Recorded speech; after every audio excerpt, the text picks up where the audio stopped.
Today we are going to be talking about the different scholarships.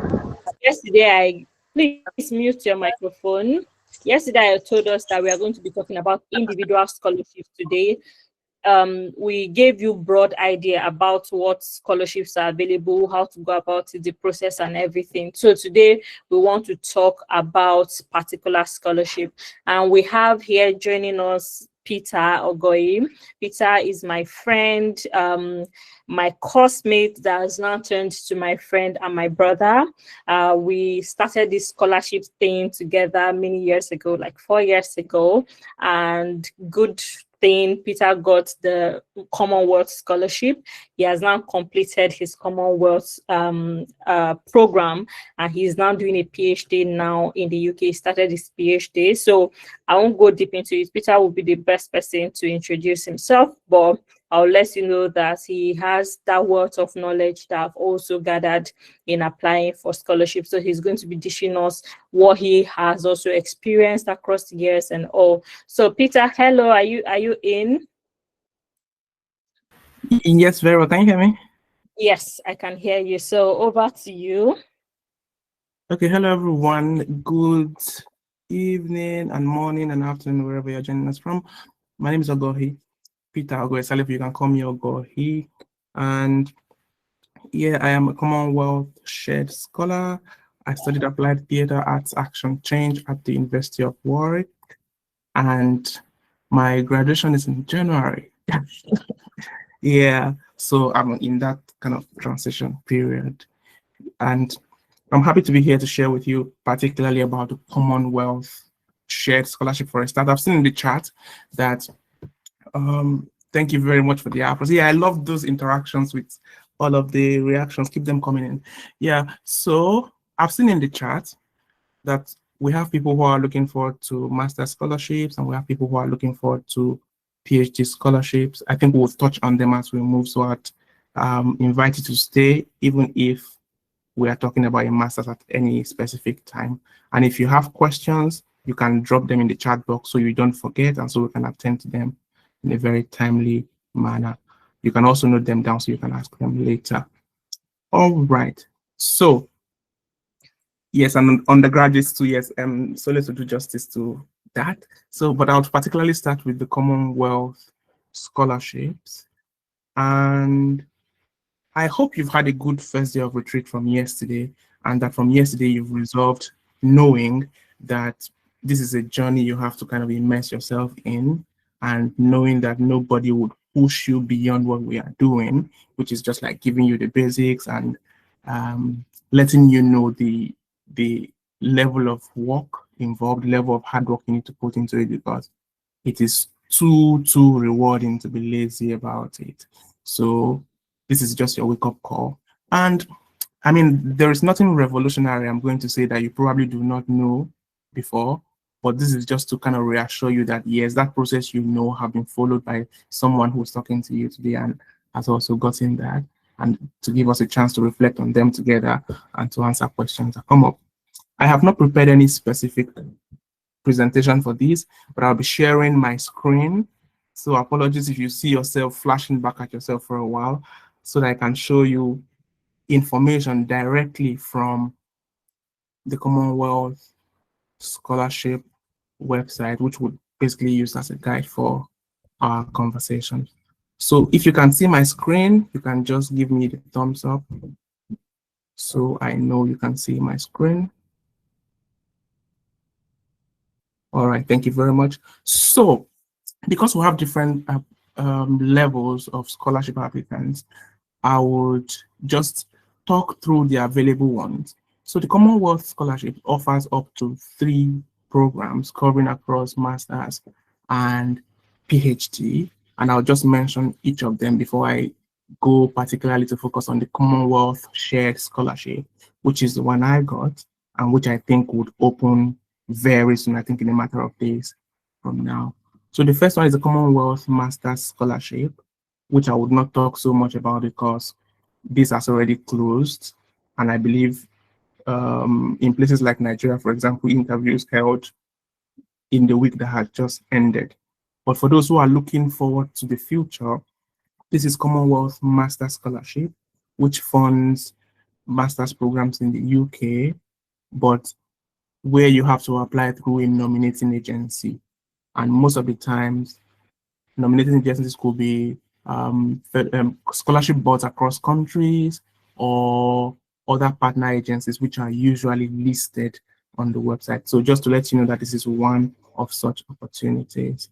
And then the second one is a Commonwealth Distance Learning Master Scholarship, which allows you to kind of gain a Commonwealth scholarship but study from your country, and while doing that with the support of the Commonwealth. Some of the programs under the Distance Learning Master Scholarship are run in a way that you might have invitations to visit the UK to complete some components of that program, but it doesn't run for all. It's just up to you to look up to what programs are available on the website to gather that information. I can see that this one it has not opened for the next session. So the last application we see is the one for the 2025-2026. This means that this will open soon.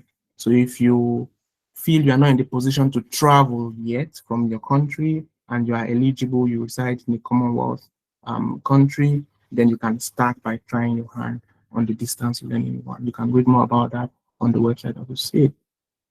This is the Commonwealth Shared Scholarship, the one I got. I'll talk more about this very soon, but just to run through the ones that are available to you again. And then we have the Commonwealth PhD scholarships for those who are looking forward to PhDs, as well as the masters I shared earlier. The Commonwealth PhDs are closed for the session beginning in September, October of 2026. I think this has now closed. Yes, it has closed, but just for you to know it's available. And if you're interested in applying in 2026 against studies beginning in 2027, you can then begin to look up the Commonwealth PhD Scholarship web page to know the processes involved.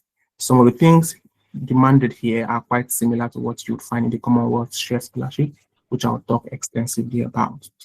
Also, there's a Commonwealth Split Site PhD Scholarships, and this one is also offered to people from low and middle income countries. You can look this up as well. And what this does, it enables you to kind of study a PhD from your home country and also spend some time in the UK for up to 12 months for certain parts or aspects of your research. But as you can see, this program is currently under review and will not be running in 2026. This means that it would not be open this year, but when this review is completed, we do not know what kind of format it will come up with. So you want to kind of keep tabs with that and know what the review brings up, so that whatever dimension it takes, then you can be one of the first persons to apply to it if it ever comes back on. Sorry, sir, we can't see your screen. So sorry. All right, how about now? I can see it. See your screen. I can see it. Fix it from your end. Oh, thank you very much. So I've kind of gone through all of the categories of the Commonwealth scholarships available, but here now is the Commonwealth Shared Scholarship, and this one is for masters in the UK. I've repeated several that this is the one I got because it's something you'll be very proud of, and hopefully next year we should have some persons from here who would say this is the one I have gotten as well. All right. So this scholarship usually opens for application in early November. We're already in early November. What that tells me is that any moment from now it will be open, and it closes mid-December. So there's a very short application time available. And because it's highly competitive, you have a number of persons who before now have already been preparing, and I believe some persons here have also been preparing, such that the window between when it opens and closes, what people do that time rather than writing their essays is kind of cleaning up their essays to submit. But not to worry, if you have not started, you can actually start and do it if you give it all of the work. So we'll look closely into this and then we'll touch on a few things. So basically, so who is eligible for this and what is the purpose?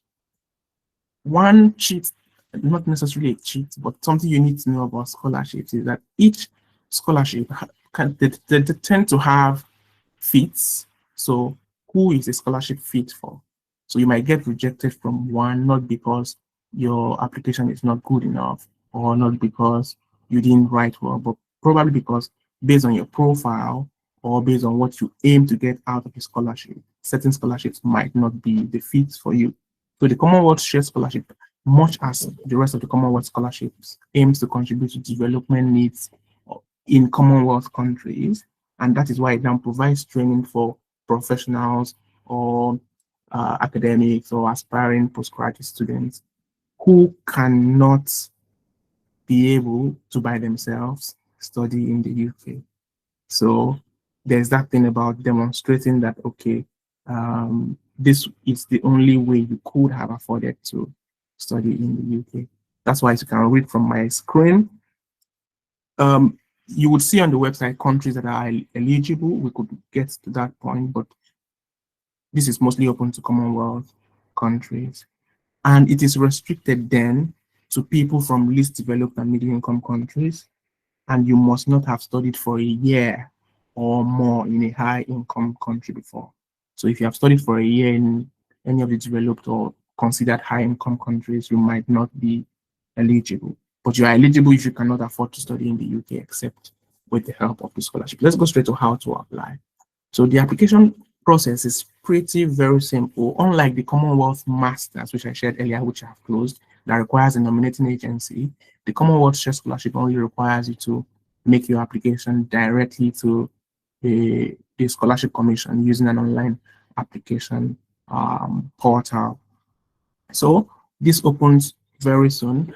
And unlike chevening, which allows you to study any course of your choice in the UK, the Commonwealth Scholarship tends to list the approved courses for each year and the participating universities for each year. So what happens really when people prepare ahead is that they use their knowledge of what courses were eligible last year to prepare with the hope that those courses are returned in the following year. That is not always the case. So for this scholarship, and that's why I said, if you have not even started preparing before now, you shouldn't worry too much because you can still meet up. Because it is until the scholarship eventually opens for application that you get to know which courses are up for application in a certain year. So because they tend to then advertise, these are the courses that have been made available. And this is because universities on their own go through the process of bidding for the universities for the courses they would want to be a part of the scholarship, looking at what makes a candidate eligible. As you can see here, this is an earlier stage where universities also bid for their courses to be on the program. So you want to ensure that once it opens, what you are looking at is what universities are eligible this year and what courses are eligible this year, and which of them do I want to apply to. The good thing is that you can apply to as many courses as you feel and to as many universities as you feel you are qualified for, which are advertised for that year. And it's really good to kind of spread your chances by applying to multiple courses across different universities if you are qualified to gain admission to those programs. So when you are nominated for multiple ones, you then get to decide which one you would settle for or which one you will select from that list. Also, because it is very competitive, you then have to kind of spread your chances. You will see that each university have very limited numbers. This is based on the last year's circle, what I show here, where you see that certain universities have as low as 1 or as low as 2, and then as high as 8. You find that no university has more than 8 slots. So when you are making an application, you are applying to enter into competition where thousands of people will apply and only less than 10 people get in. And this is even across multiple courses. So first things to think about, what documents do I need to make this application? These are random things you already know. You need your passport, you need your transcripts that has all of your qualifications, your certificates, and these are very, very compulsory ones. I'll just rush through this basic information. So I've mentioned choosing the university, and then we've talked about eligibility. This is for people from an eligible Commonwealth country only, and then you should hold a first degree at least and have at least a second class second class upper. You can also have a second class lower. I think this particular scholarship does not really discriminate. It might score you points if you have really strong grades, but if you do not have, you can also still make a case for yourself through your essays and the experiences you've had before. These are the eligible countries, which you can look up on the website, and they are mostly the Commonwealth countries. And you have to complete the application form, which is an important aspect of it, where it requires you to list all of your undergraduate and postgraduate university qualifications. What this means is that if you already have a master's degree from any other country and you want to still have one in the UK, if you have not studied in the UK before, you can still apply, and you are free to list the ones you already have. But note that for everyone you list, you then have to show your transcript. For those who are already academics or who have written publications or have won any prizes, you have a chance on the form to list them up to 10. Then you provide details of your employment, provide up to 3 referees, and then you're going to write essays, which is the core part that I will run through as well. So the core is the development impact essays, which have the first one, impact 1, 2, 3, 4, and other related essays. I've just kind of written out the questions based on what we saw in the last year and compared to 2 years ago, which were also the same. So even if changes would happen this year, we expect that there will probably be minimal changes. And what it does is it helps you to prepare ahead. So, and even if changes do happen, whatever essays you come up with, you will find that they still will be very useful to you. It's just left for you to adjust them to fit into whatever new questions will come up. But it is less likely that the questions will change. One thing to take note of is the word count. So the first question asks you to explain how your proposed study relates to development issues at the global, national, and local level, and then how it's also connected to development issues connected to your chosen CSC development theme and the wider sector. The CSC here represents the Commonwealth Scholarship Commission. And what this question is saying is, what development issue have you identified? Remember when I was talking about fits for scholarship, I mentioned that each scholarship has a kind of purpose or what they are targeted at. So for the Commonwealth, is the development of the home country of the applicants. So what development issue have you identified? How does this connect in terms of global development issues on a very broad base? And how is it a national issue? And how does it affect the local community or area where you come from? And then you then have to see how this also connects with your chosen Commonwealth development theme. Now, the Commonwealth Scholarship runs across with priority in 6 thematic areas, which I'll show you also. Yes, and they're the ones by the side here. So when the universities are listed, you will see that the courses will be listed in these 6 areas. The first one is access, inclusion, and opportunity. Then you will see what courses are available: promoting innovation and entrepreneurship, science and technology for development, strengthening global peace, security, and governance, strengthening health systems and capacity, strengthening resilience and responses to crisis, such that the development issue you would identify would connect somehow and fit into one of these 6. So right now you can begin to think of the area you are proposing and where does it fit. And that's something to think about, because then you have to connect that in your first essay. And then when you're talking about the development theme in the wider sector, then you can then think of broader development issues. And the popular reference these days is the Sustainable Development Goals, which you would see that finds connection with also one of the 6 development themes of the Commonwealth Scholarship. So you will have to do this in 200 words. The second one says to explain how you intend to apply your skills and qualifications when you return home. Remember that the target of this scholarship is to have you contribute to the development of your home country, so you have to explain how that will happen. The questions are broken down in such a way that when you take the cue, then you know what your response should be. So you may wish to reference innovation and application of knowledge at a global, national, or local level, and also include methodologies and implementation strategies. So it flows from your response to your first question.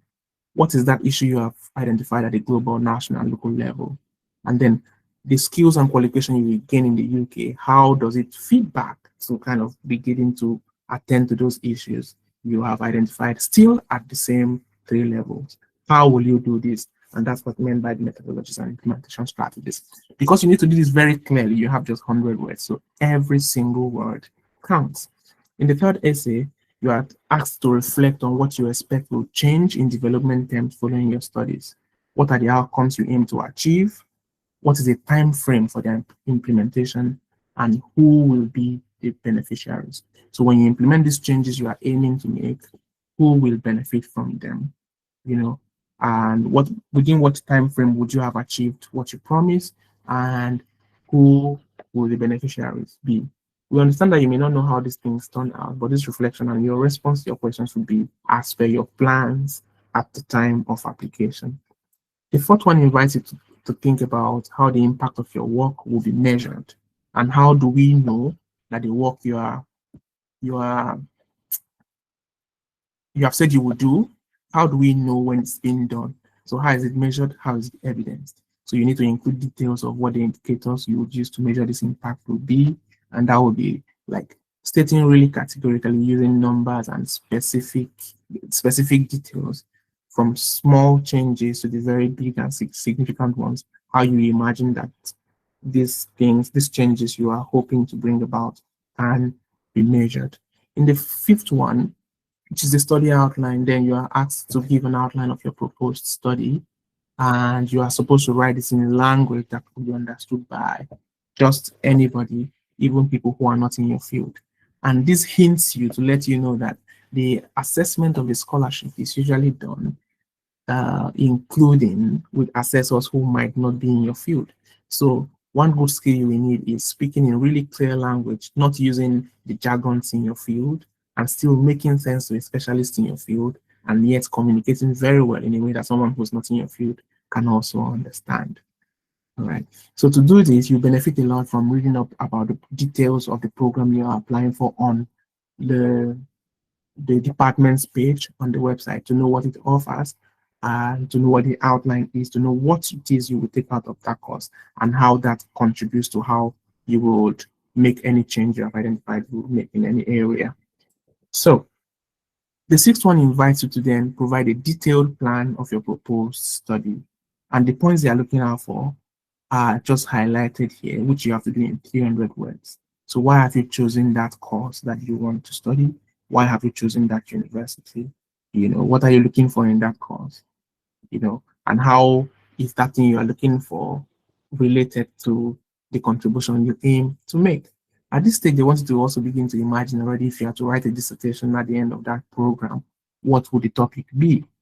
Keep it in mind that this has to remain consistent with the issues you've identified from the onset, as the issues you'll be attending to, the development issues you'll be attending to. I'm rushing through this to give you an idea, then we can have a longer time for questions so I can address specific areas people have questions about. The seventh one invites you to talk about your objectives during the award. So how will your proposed study assist you in your career? Sometimes it begins to feel like these questions are repetitive, but I think they are meant to test your consistency and how solid your plans are.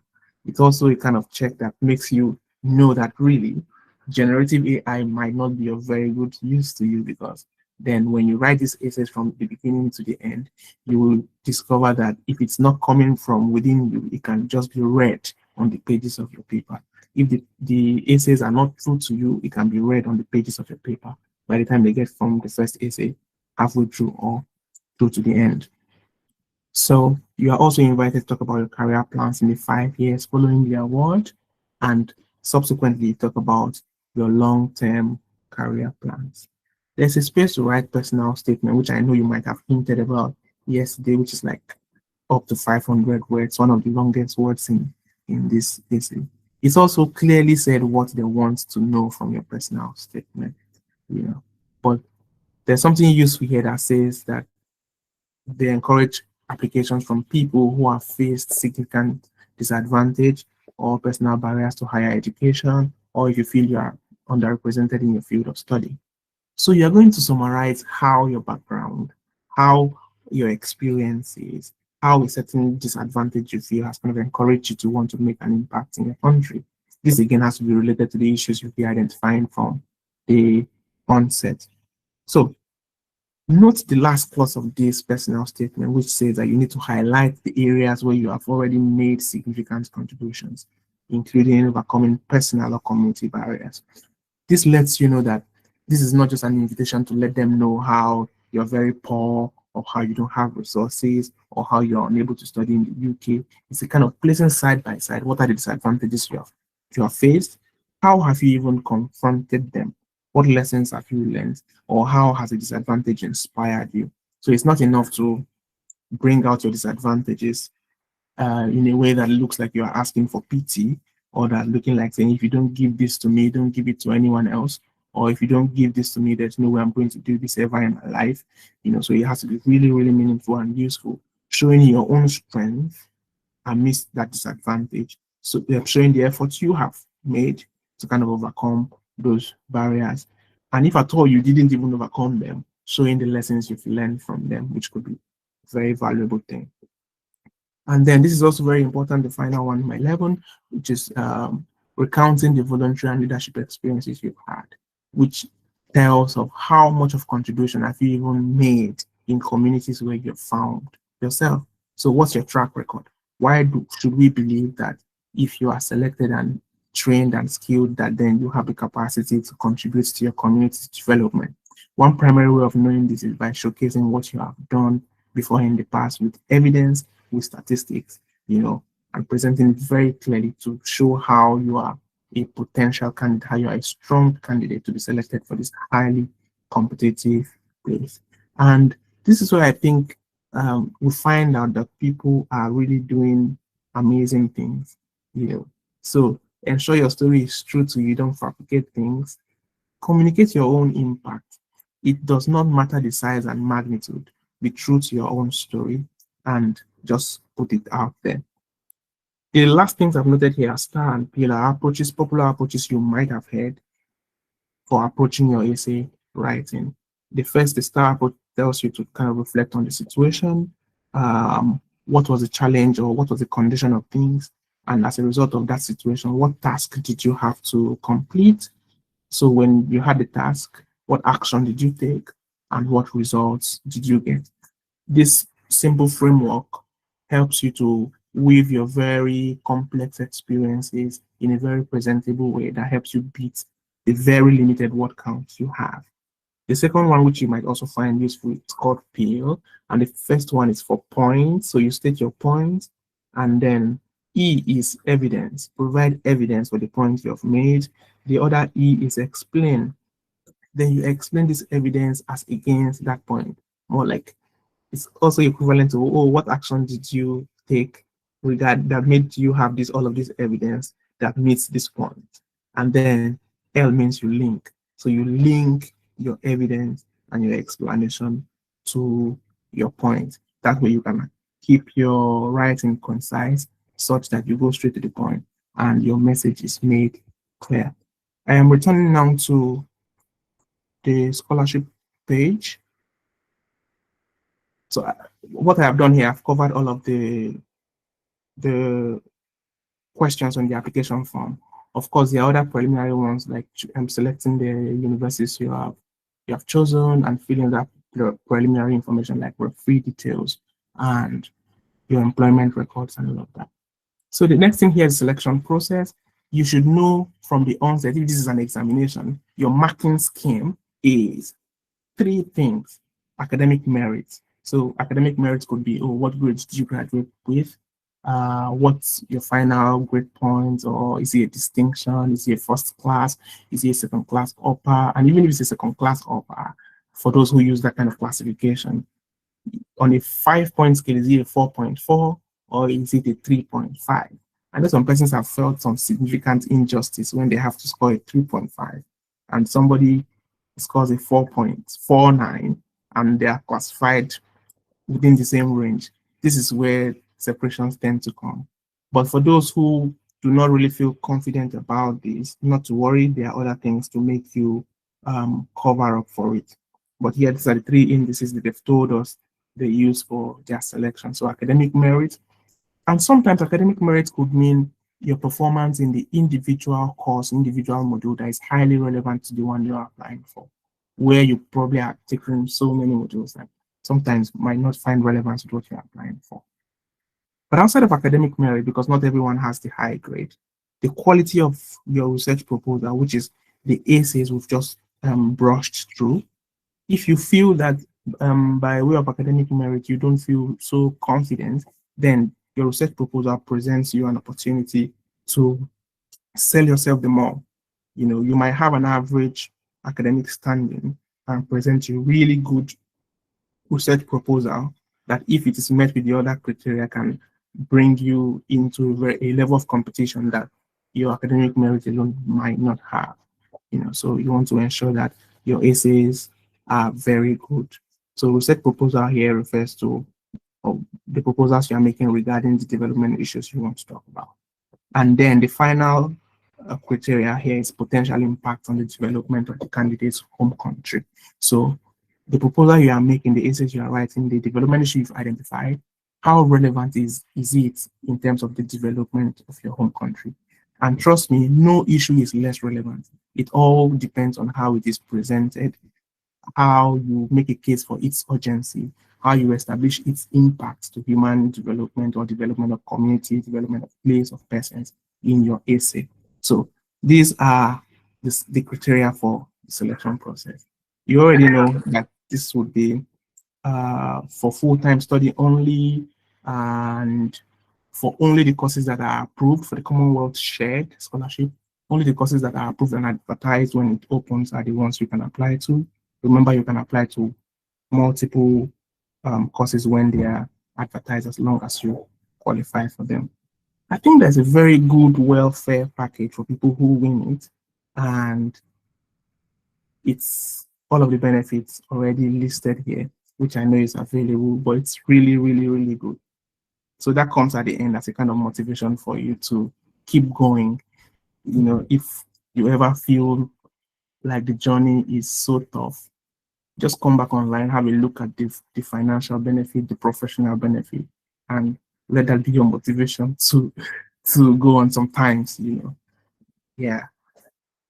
And there are other conditions which you can read up here, but I want to stop here for a while to see if there are questions people would want to ask about this particular scholarship for now. So far we've talked about the Commonwealth shared scholarships, but I went to show you the categories of Commonwealth scholarships available: the master's one with the nomination agency, the master's one by distance learning, the Commonwealth shared, which we've talked about extensively, the Commonwealth PhD, which has also closed now and requires a nominating agency, and the Commonwealth split site, which is PhD, which allows you to study in the Commonwealth country with an opportunity to come to the UK for 1 year of that period. We also went through the questions as per last year, and we know that it has not had significant changes over the years. And even if there will be changes this year, I don't think it will be too far different from what we have seen. So at this point, I'll stop talking because it's been a lot of talking from me, and see if there are particular questions people have already put in the chat, or if there are questions people want to ask specifically. So shall I look at the chat?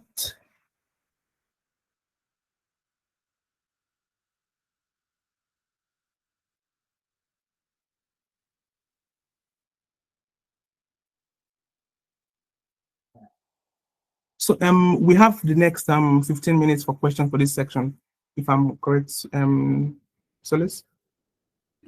Yes. So we have 15 minutes to take questions based on this session, and then we proceed to some other scholarships as someone else will take over from me. So there are no questions in the chat, so I'll go with those who have their hands. Matthew. Good evening, sir. Thank you so much for the information. Like, God bless you, sir. So I have just one question, and it is that regarding the volunteering and leadership experience. I want to ask for someone, for instance, now kind of in health, um, whatever health. I'm kind of focusing on health courses, course related to health, like neuroscience particularly, and I volunteered for something that is not directly linked with these health related courses. I don't know if I should count that, if I should include that. Will it be relevant to the application? Because I've heard things over time that, okay, your volunteering and leadership experience must be that relevant to the course you are applying to. And I've had volunteering experiences that I cannot visibly link them to the course, to my own domain. What do you have to say about that, sir?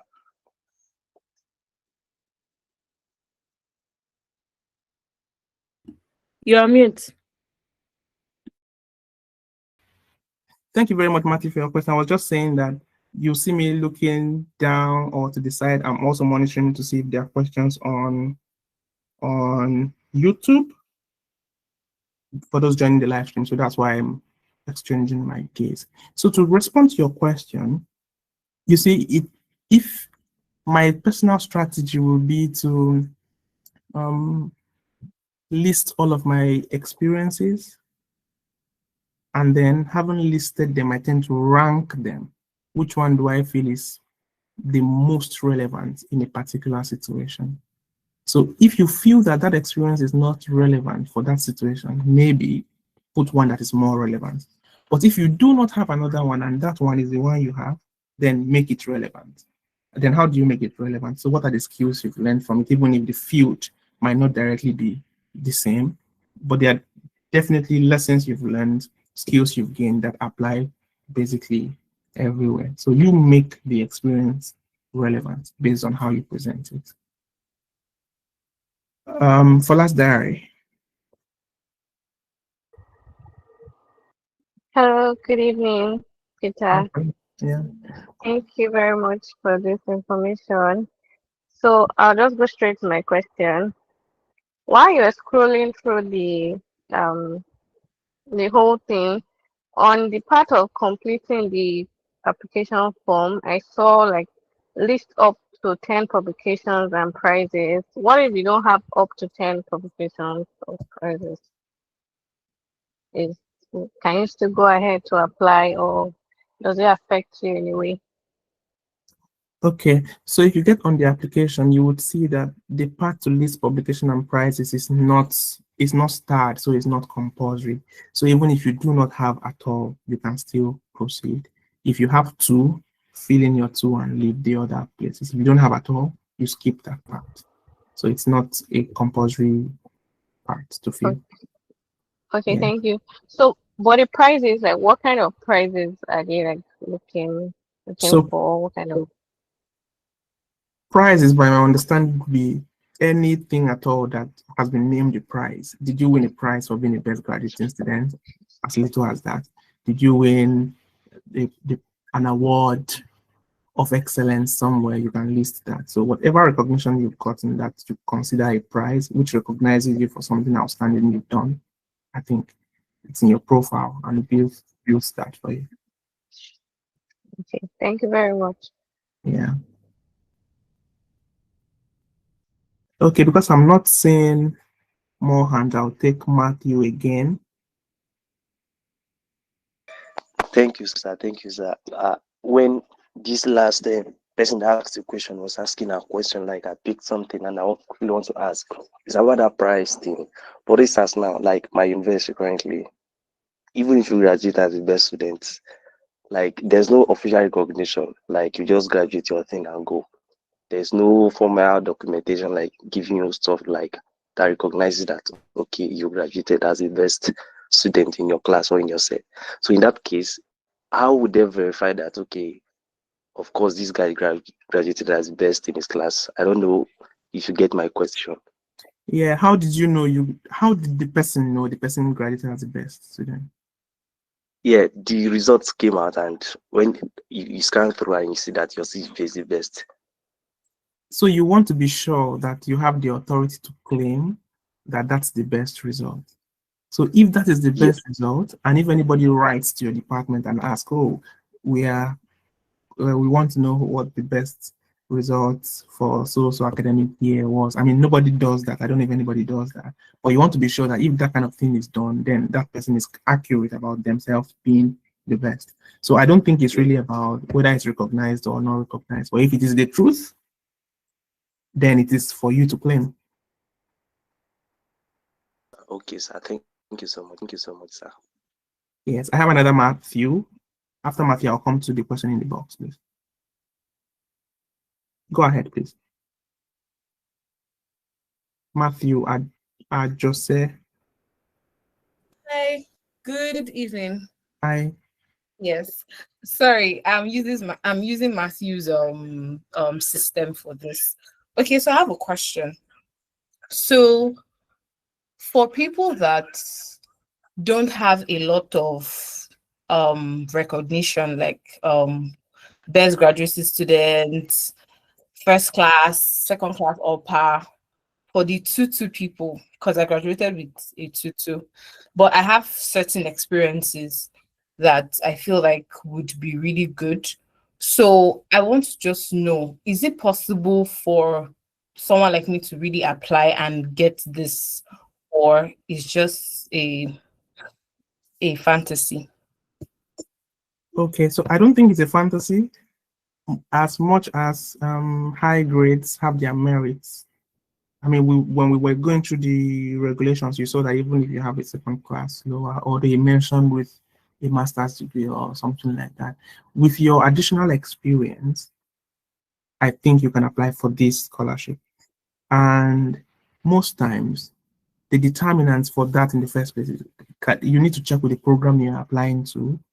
When you check their entry requirements, would they be able to give you admission based on your grade? That's one thing you check, because now you need to be able to get admitted, because you might not be nominated if you are not admitted. Because I look at the process and I see that a bit of the assessment is also done by the university where you are applying to. They do the nomination to the Commonwealth. The Commonwealth then takes it up from there. So you want to check what your entry requirement is. There are certain programs that state what grade they would admit, and there are certain programs that are quite liberal on what they would accept. On the other side, we saw that on the scholarship selection criteria, there was academic merit, which is what has to do with the grade. But again, there are other metrics such as the quality of a proposal and the promise it makes for development. So with your experience, make a case for yourself. You are not disqualified from applying, so why not take up the chance and put up the best applications? But people who are still here, who are still in the university, probably still have the chance to not be relaxed about their grades. If you are still in the university, just know from what we are saying that yes, there is merit in getting the best of grades you can get. But if you are finished already and you have a 2-2 and you have experience, like you have said, check with your program, and as long as you remain eligible, why not give it your best shot?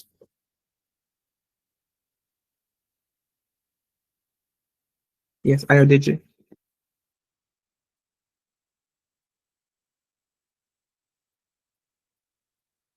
Go ahead, please. Okay, we can't hear you. I'll just take one from the chat box that says, as someone that studied social work, is there a chance for the person to see a fully funded scholarship? Do you mean for masters in social work? And also, please, can the IT count as a volunteer work? Do you mean masters in social work? That is not clear to me. And about your practicum serving as volunteer work, you need to separate what was meant to fulfill a curricular requirement. I imagine that your IT would also be graded in your transcript. That way, it's part of your your degree and not necessarily a volunteer work. So that, I don't think that might count as volunteer work. But if there are extra endeavors, even within the framework of your practicum, that you then engage in voluntarily as volunteer work, which you feel brings you some experience that you want to reflect on, why not? But the practicum itself, if it forms a part of your academic progression, which is recorded in your transcript, then it's part of your curricular requirements and not a volunteer work. I'll take the second question in the chat. After coming up with my ideas for the essays, can I use AI to structure and put the points together? This is something that I might not have the best response to, but my personal approach has been to avoid the use of AI in my own scholarship applications. I do not use AI for my scholarship applications. And when you say structure, I do not know the extent, so when you use generative AI, and maybe it's not like a grammar checker or corrections checker or something like that, I really do not trust them enough to structure my applications from, because then it gives it that feel of having been written by a machine, but it's a personal opinion. I do not use AI for my essays, and that's because most of the scholarships also have very strong policies against generative AI to the extent it does the work for you. Yes, Solis, you want to add to this? Yes, many scholarships also have like their AI policy. Some can say that you can use AI to tailor AI to your experience. So I think the best answer to it would be look at what that scholarship is saying about AI. Since AI came, many of them have added that policy to their policy. So look at it. What do they say? Do they allow for you to maybe use AI to improve your story? I know many of them will not want you to generate your story with AI. You don't even want to do that, because if you're a reviewer, I am a reviewer and I've seen AI generated, like everything is just the same. Everything just looks alike. I will just know that this is AI, because you are going to be reviewing almost 4,000 applications. All the 4,000 applications, if 3,000 people use AI, you are going to know the work is just similar. Everything is just the same. So I will say, read their AI policy, and to the extent that they allow, that's how you should use it. Yeah, thank you very much for that input. So familiarize yourself with what the policy of the particular scholarship is about AI, but just be careful so you don't produce something that every other person is producing, because responses from this generative AI mostly appear to be following a particular pattern. So we'll take one from the chat, take one from participants who can use their microphones. Ayodeji, you can type in if you're having troubles using your microphone. Lightness. Yeah, sorry. Oh, you can go ahead now, Ayodeji. Then we'll go for lightness. Yes. Okay. Yes, sorry. Good evening. I was having troubles with my mic. Yeah, so concerning a participant also asked a question about those with 2-2 and a little bit of work experience. I just wanted to ask, after seeing the requirements needed for the scholarship, I wanted to ask if there's any other thing we could do, like any other thing you could recommend us to do, probably having a strong social media presence, taking the IELTS exam, or if such things like that would also help us and improve our chances of getting the scholarship. Okay, thank you very much. So from what I see on the scholarship website, which is your go-to for like official information, where I just, on the entry requirement, I mentioned that visit the web page of the program you are applying to and see if your grade qualifies for the entry requirement. You also see programs that tell you where they can consider certain level of experience as complementary to some grades. All of that is spelled out on the program pages of the universities you'll be applying to. So know what's specific to the one you're applying to. But extra endeavors like social media presence and whatever other efforts you are making can contribute to your own profile in the way you can probably package them or present them as either your voluntary experience or your community development. But throughout the application, I do not see anything about social media presence. So it's something you can use in your own personal statement or volunteer work if they fit in to show what works you are doing outside. And then the English language requirement, I think which there's something about offer letter in the chat. The English language requirement is not really a requirement explicitly stated on the Commonwealth Scholarship website. It is a concern of your university. So it falls into entry requirements into the program you are applying to. So where you might need to demonstrate your English proficiency is with the university you are applying to and not to the Commonwealth scholarship, right? As per what's available on the website. So all your consents for eligibility for the program, English language, will come through your application for an offer in the university. And all universities have on their webpage what they accept for English language, the minimum, or if they have any exceptions, how you might go about that. All right, we'll go to lightness before we go to Onyinyechi. Thank you, sir, and thank you for the elaboration of the presentation. So I just wanted to ask on the offer letter. Like I've previewed the Commonwealth Master Scholarship form, and they have described like they need to scan any offer letters from the UK university to which you've applied. So what do you start? Like you apply for the university and you get the offer letter, or just go down to the scholarship once you secure the vacancy? What do you start with between the applying for university or applying for scholarship? Now, this depends on which scholarship you are applying to. Did you say you are doing the Commonwealth Masters or the Commonwealth Shared? The Commonwealth Masters. So, but I think that has closed now, has it not? Oh, yeah. So, it really depends. So, for the Commonwealth Shared Scholarship, like I mentioned, the programs that are eligible would be advertised on the website. So you need to complete 2 applications. As you are applying to the scholarship, you also need to apply to the university, except where it is otherwise stated. So some universities will clearly state. So that's why it's important when you see the list of universities, click on the link and go and read what they say. Some universities will say that you hold on with applying, that once you apply for the Commonwealth scholarship, they would invite you to apply for admission. Some people say that, some universities say that. All right. While for some universities, you need to apply for the Commonwealth Scholarship and apply to the program. But all you need to know is applying to the Commonwealth Scholarship is not an automatic application for admission. So you need to sort that out with the university following their own policy as to whether they will invite you to apply for your admission at a later stage, or if you need to do both applications at the same time so you can have your offer letter. Onyinyechi.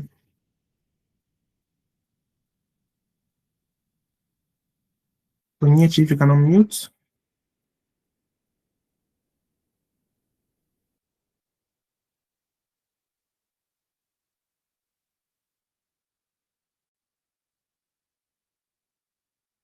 Onyinyechi, we don't seem to be able to hear you. If you can't unmute, then maybe use the chat. There's a question from Ibitola about PhD. Okay, you're currently studying at Aberdeen. So for the Commonwealth PhD scholarship, it has closed for this year. The applications for this year, as I see on the website, have closed, but would open again in 2026 for studies starting in 2027. You can apply for the Commonwealth PhD scholarship, but the process requires you to apply through a nominating agency. And I see you said you are a Nigerian student. So usually Nigeria's Federal Government Scholarship Board is a nominating agency. And shortly after the applications close, the Federal Government Scholarship Board used to organize their own interview for everybody who has applied and used the Federal Government Scholarship Board as their nominating agency. So if you apply from the UK, are you able to travel to Nigeria to attend your interview? Because that interview is then the first stage, because the scholarship board then nominates people who have passed their interview to the Commonwealth Scholarship, who then go ahead to process the rest of the processes. So that's what you would have to be mindful of.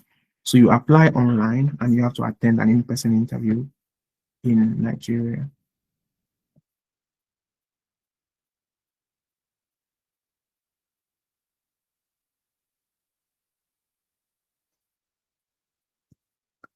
Okay, Bitola, I'm happy to have,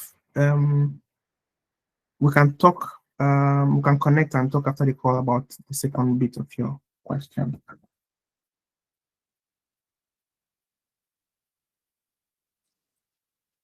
Okay, thank you very much. Yeah. So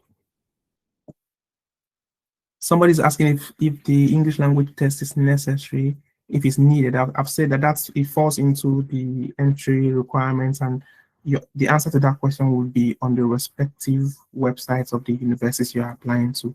They get to say what English language proficiency they need. They get to tell you if you qualify to come in without an English language test or what score you need to get. So that's with the respective universities.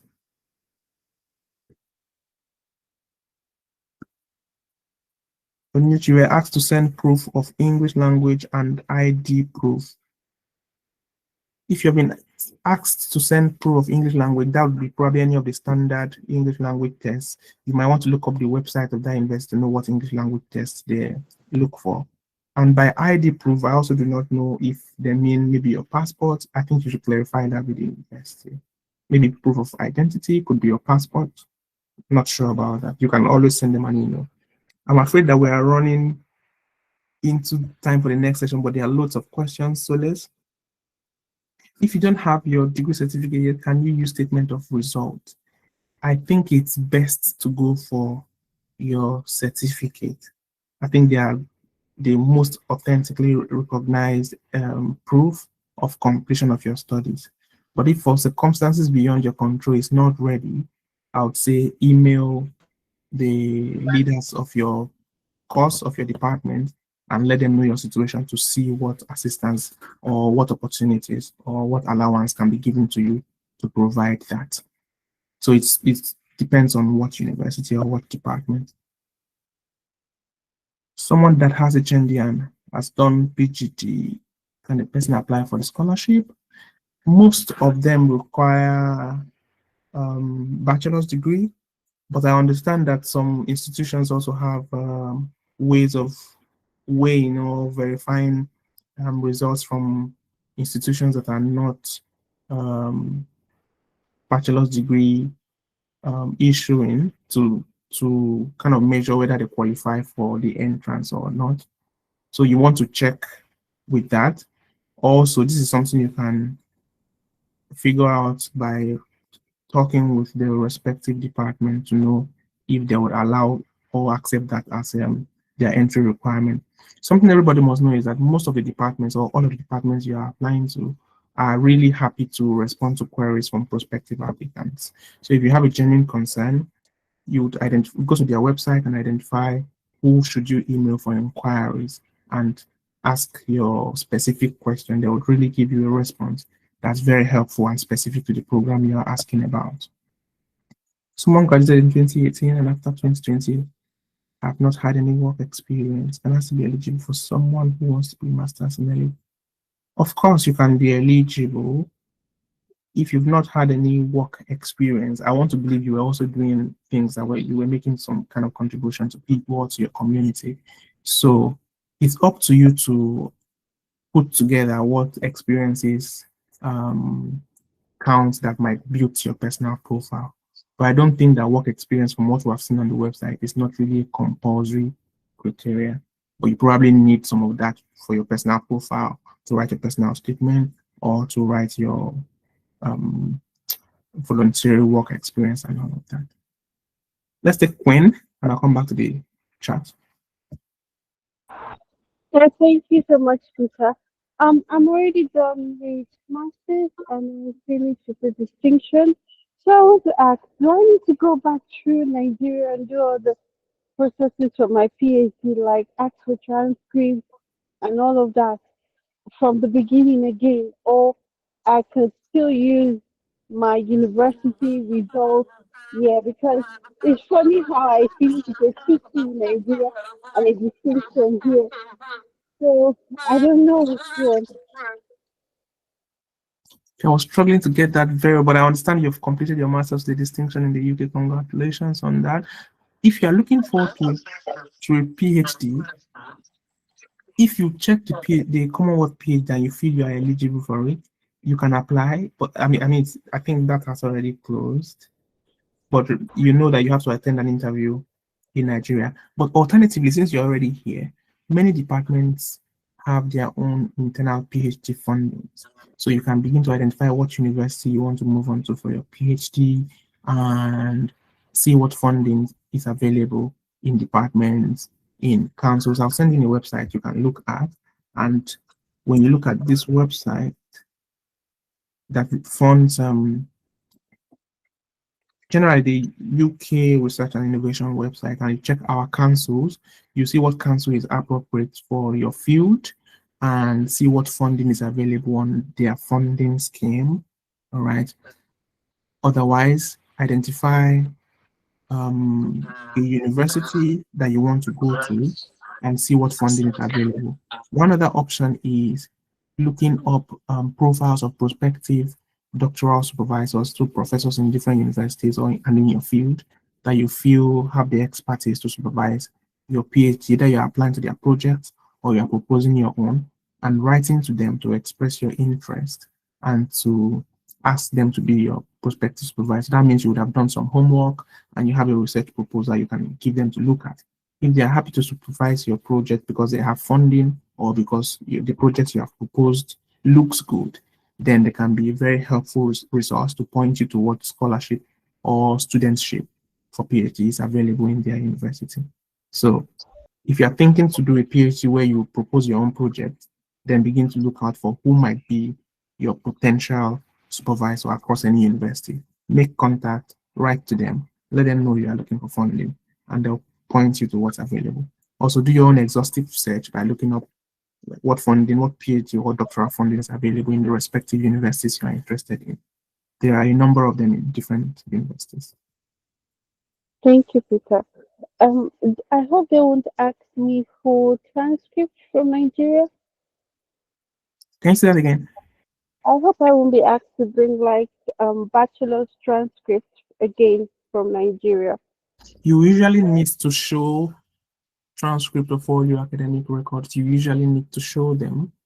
So you already have a master's, which means you once submitted your transcript somewhere, is it not? I used West. I had to use ETX, so it wasn't given to me directly.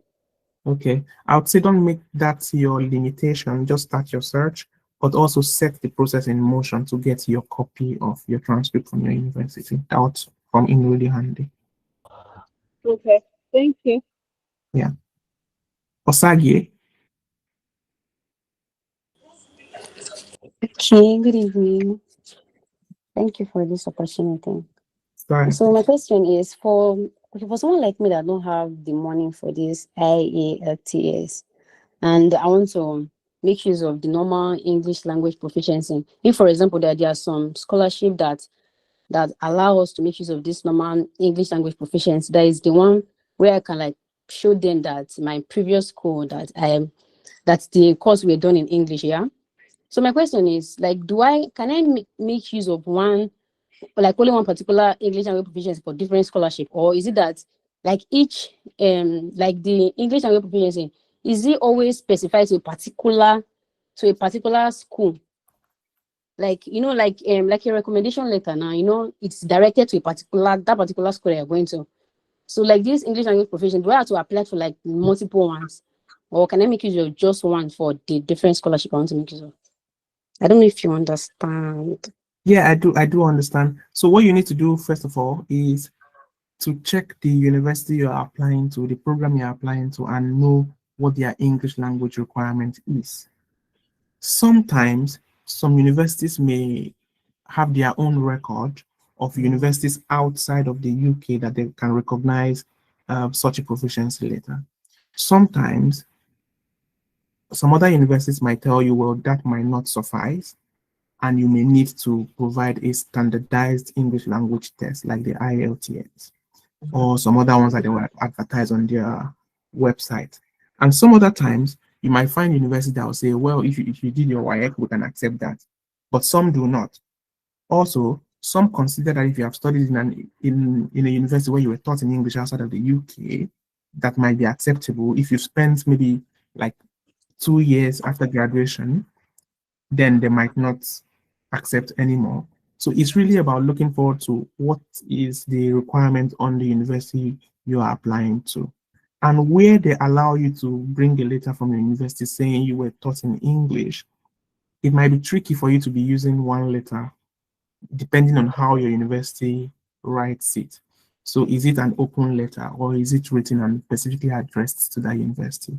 But you need to check if that university really accepts such letter, because these days it feels like most of them are moving towards the standardized English language tests as a means of demonstrating your English proficiency. So first, check with that university. On their website, you see entry requirements. What are the English language conditions? And if you feel you want to make a case for an exception, you can also write to the university team to present your specific case and see if there's any waiver they are giving to you on that based on your personal demonstration. Okay, thank you. But is it like what's normally called? Is it English language proficiency letter? Like what's the actual name called? Yeah, so yeah, most universities have different ways of describing it. But if you say you are looking for a letter that confirms that you were taught in English language and that you are proficient in the English language, yes, English language proficiency letter. Or for the standardized ones, standardized English language proficiency test, like the IELTS, like the TOEFL, and the rest of them. But visit the university webpage, what they accept would be mostly written there. Okay, thank you. Yeah.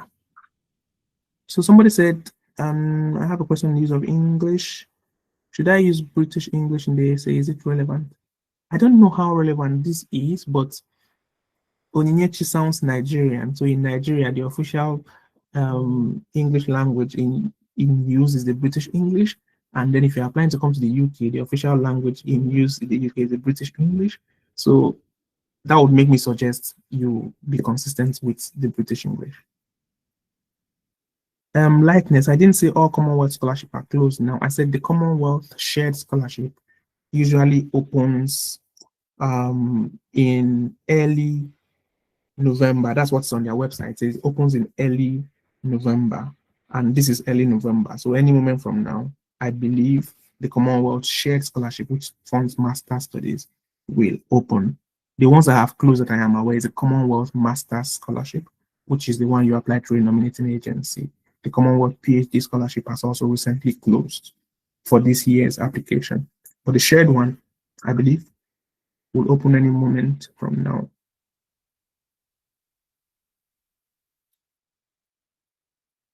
The English language from regionals that is required in some schools, I know I don't have them. How do I go about it when applying for admission? So when you apply for admission, at that point you are asked if you have taken a test or not. Most of the UK universities will still give you admission if you've not done the English test. That's why they have conditional admission, conditional offer, and unconditional offer. So if you do not have the English language yet, some universities will give you a conditional offer and write that your admission offer is conditional upon your provision of an acceptable English language test. When you provide that, then your admission becomes unconditional. They will mostly have deadlines as to when to make your admission unconditional. But if you're applying for a very competitive funding and you feel you've made some certain progress in that line, you want to meet the condition of your offer as early as you can to retain your chances of getting the scholarship. Okay, George, about essay reviews, I can try if the notice is given like very, very far ahead, so it can help me to plan.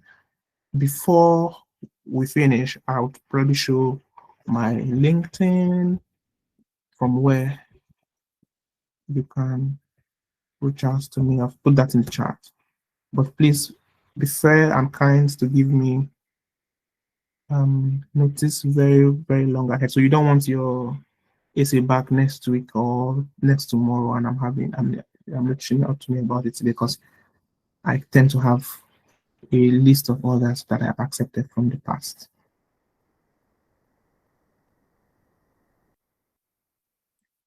Looking at the final ones, if you don't have money for IELTS, okay, I think I've responded to this.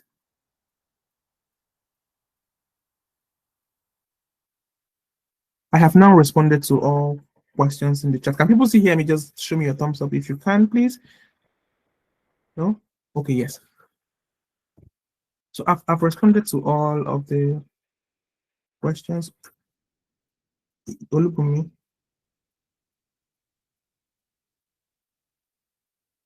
Olubumi, go ahead, please. You can unmute. No? Okay. The hand is down again.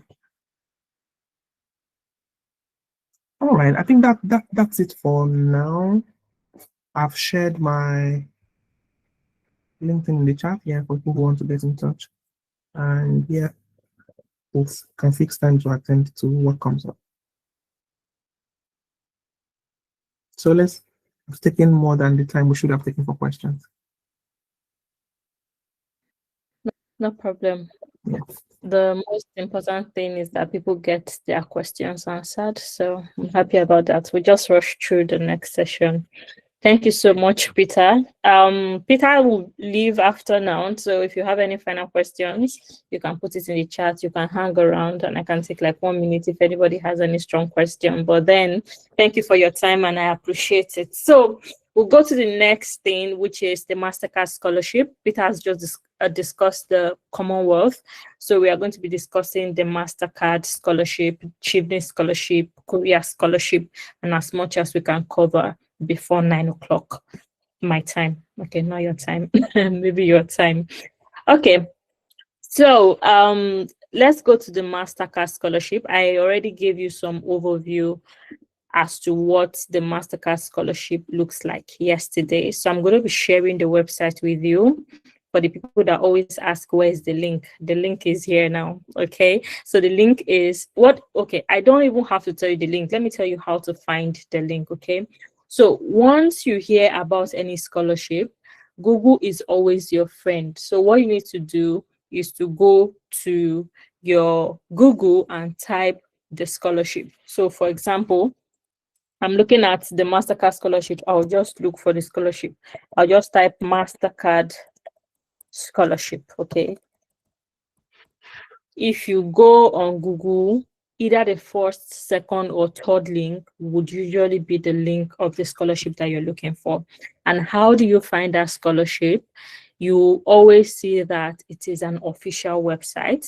You also see that the URL, it looks official. There are so many URL that is fake that you are going to know.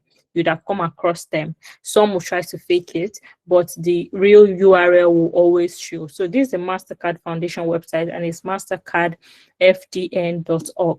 If we click on this website, you see that no ads is popping up from anywhere. No, you understand what I mean? If you go to all these scam websites, you see like ads popping up everywhere. You also see that the official Mastercard logo is here and everything.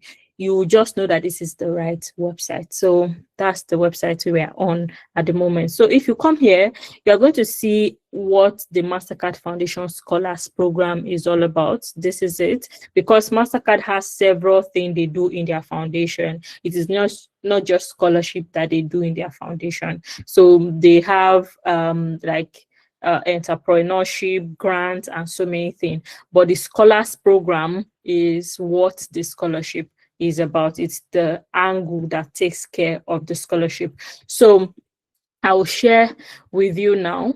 Like I mentioned yesterday, the Mastercard scholarship, Mastercard Foundation, how it works is that they have partnership with many organizations. So many universities, sorry. So they can have partnership with, for example, now they have partnership with the University of Edinburgh. They have partnership with the University of Oxford.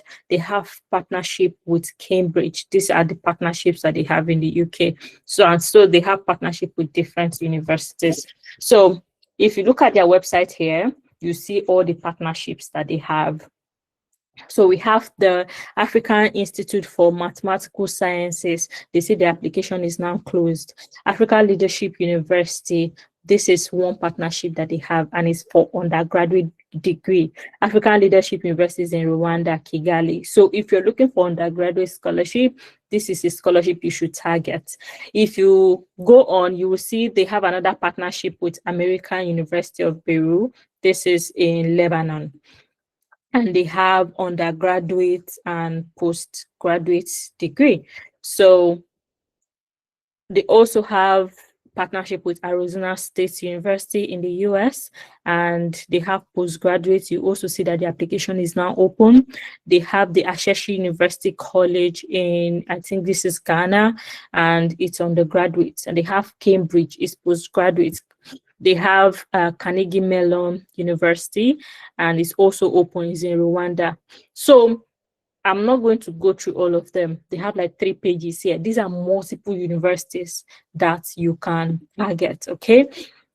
And how MasterCard works is that you can apply to multiple MasterCard universities at the same time within the same application window, right? So what I mean is that the fact that you are applying to the University of Edinburgh does not disqualify you from applying to the University of Cambridge. So these are multiple schools that you can target. In fact, in 1 year, if you decide to focus all your application on MasterCard, it's even good.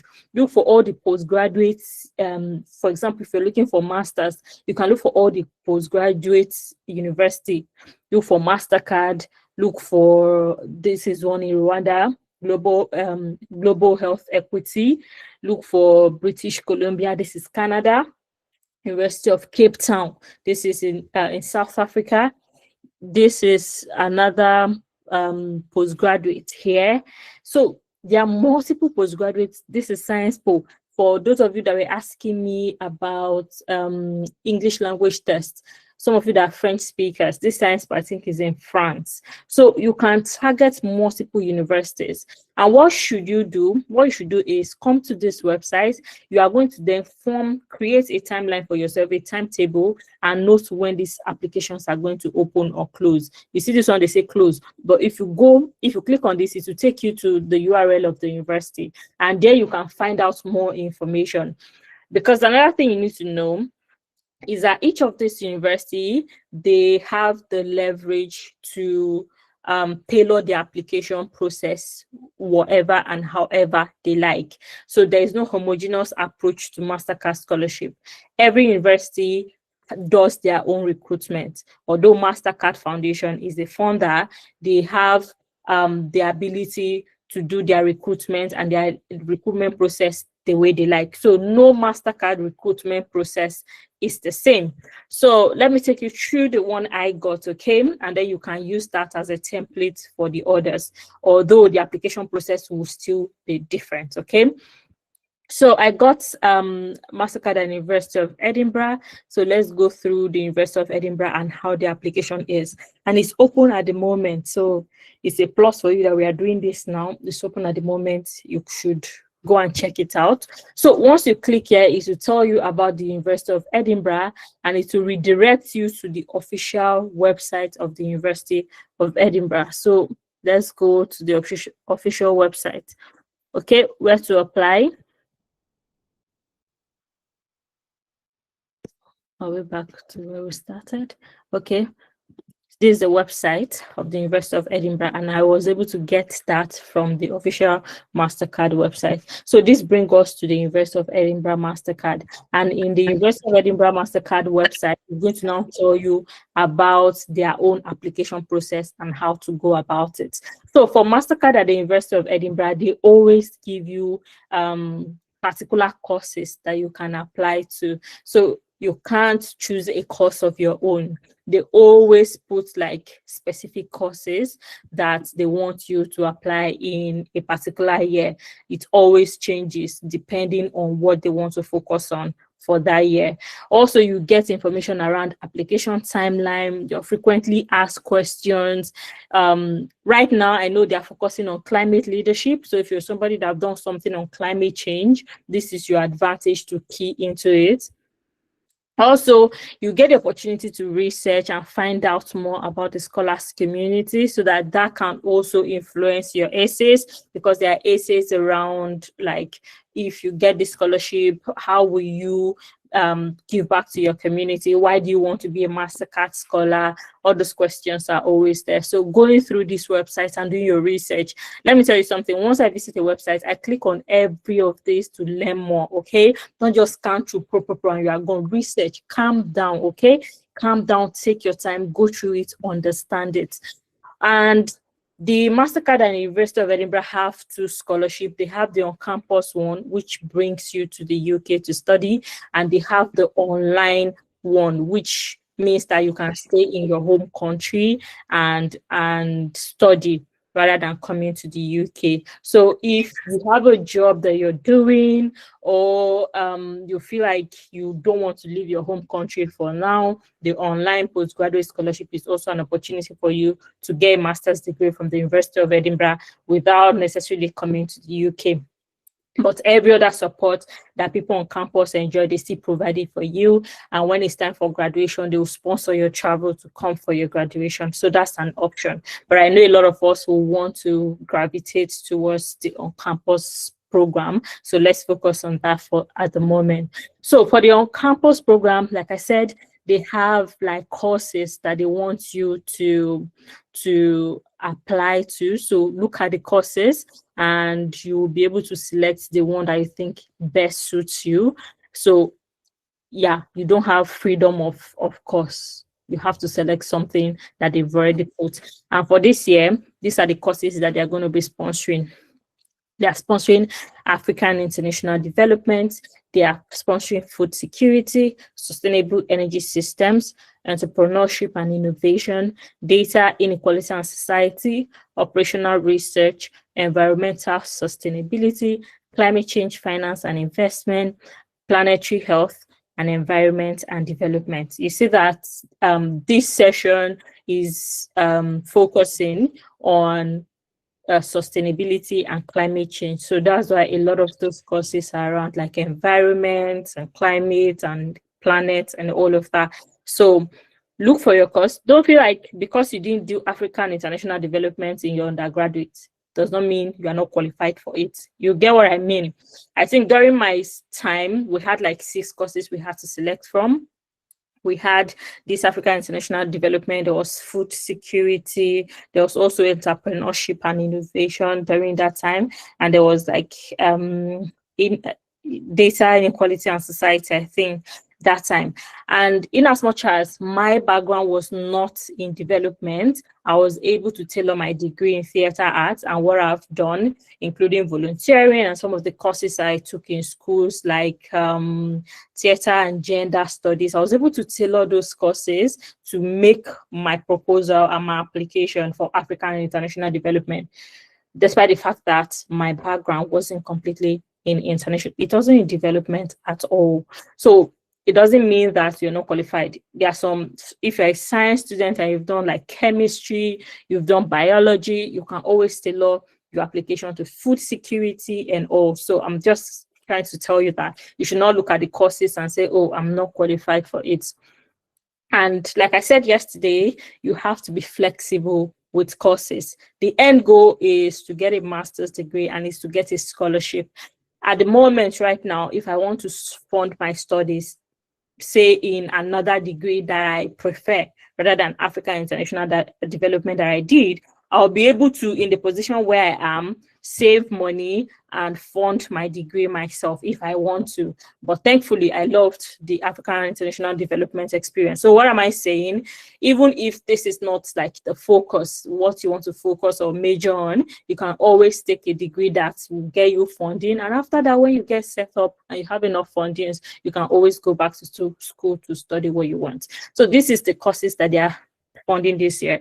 And for you to write a good essay, you need to do your research on these courses as well, because some of the essays will ask you about why you want to do this course. They want to know why they should fund you, and you have to have a good and genuine reason as to why they want to fund you.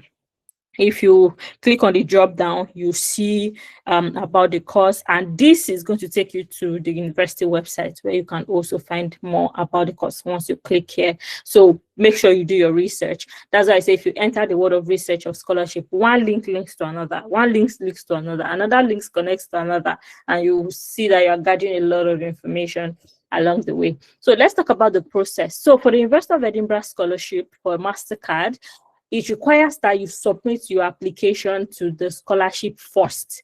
Do not submit application to the school for admissions. They don't want you to do that. So the eligibility criteria indicates that you must have a second-class upper. You should also be below 35, and many other things that they want you. You should be a leader and things like that. So if you want to apply, make sure you meet the eligibility criteria. Also here, we'll look at the timelines for the application. The application, as we know, is already open.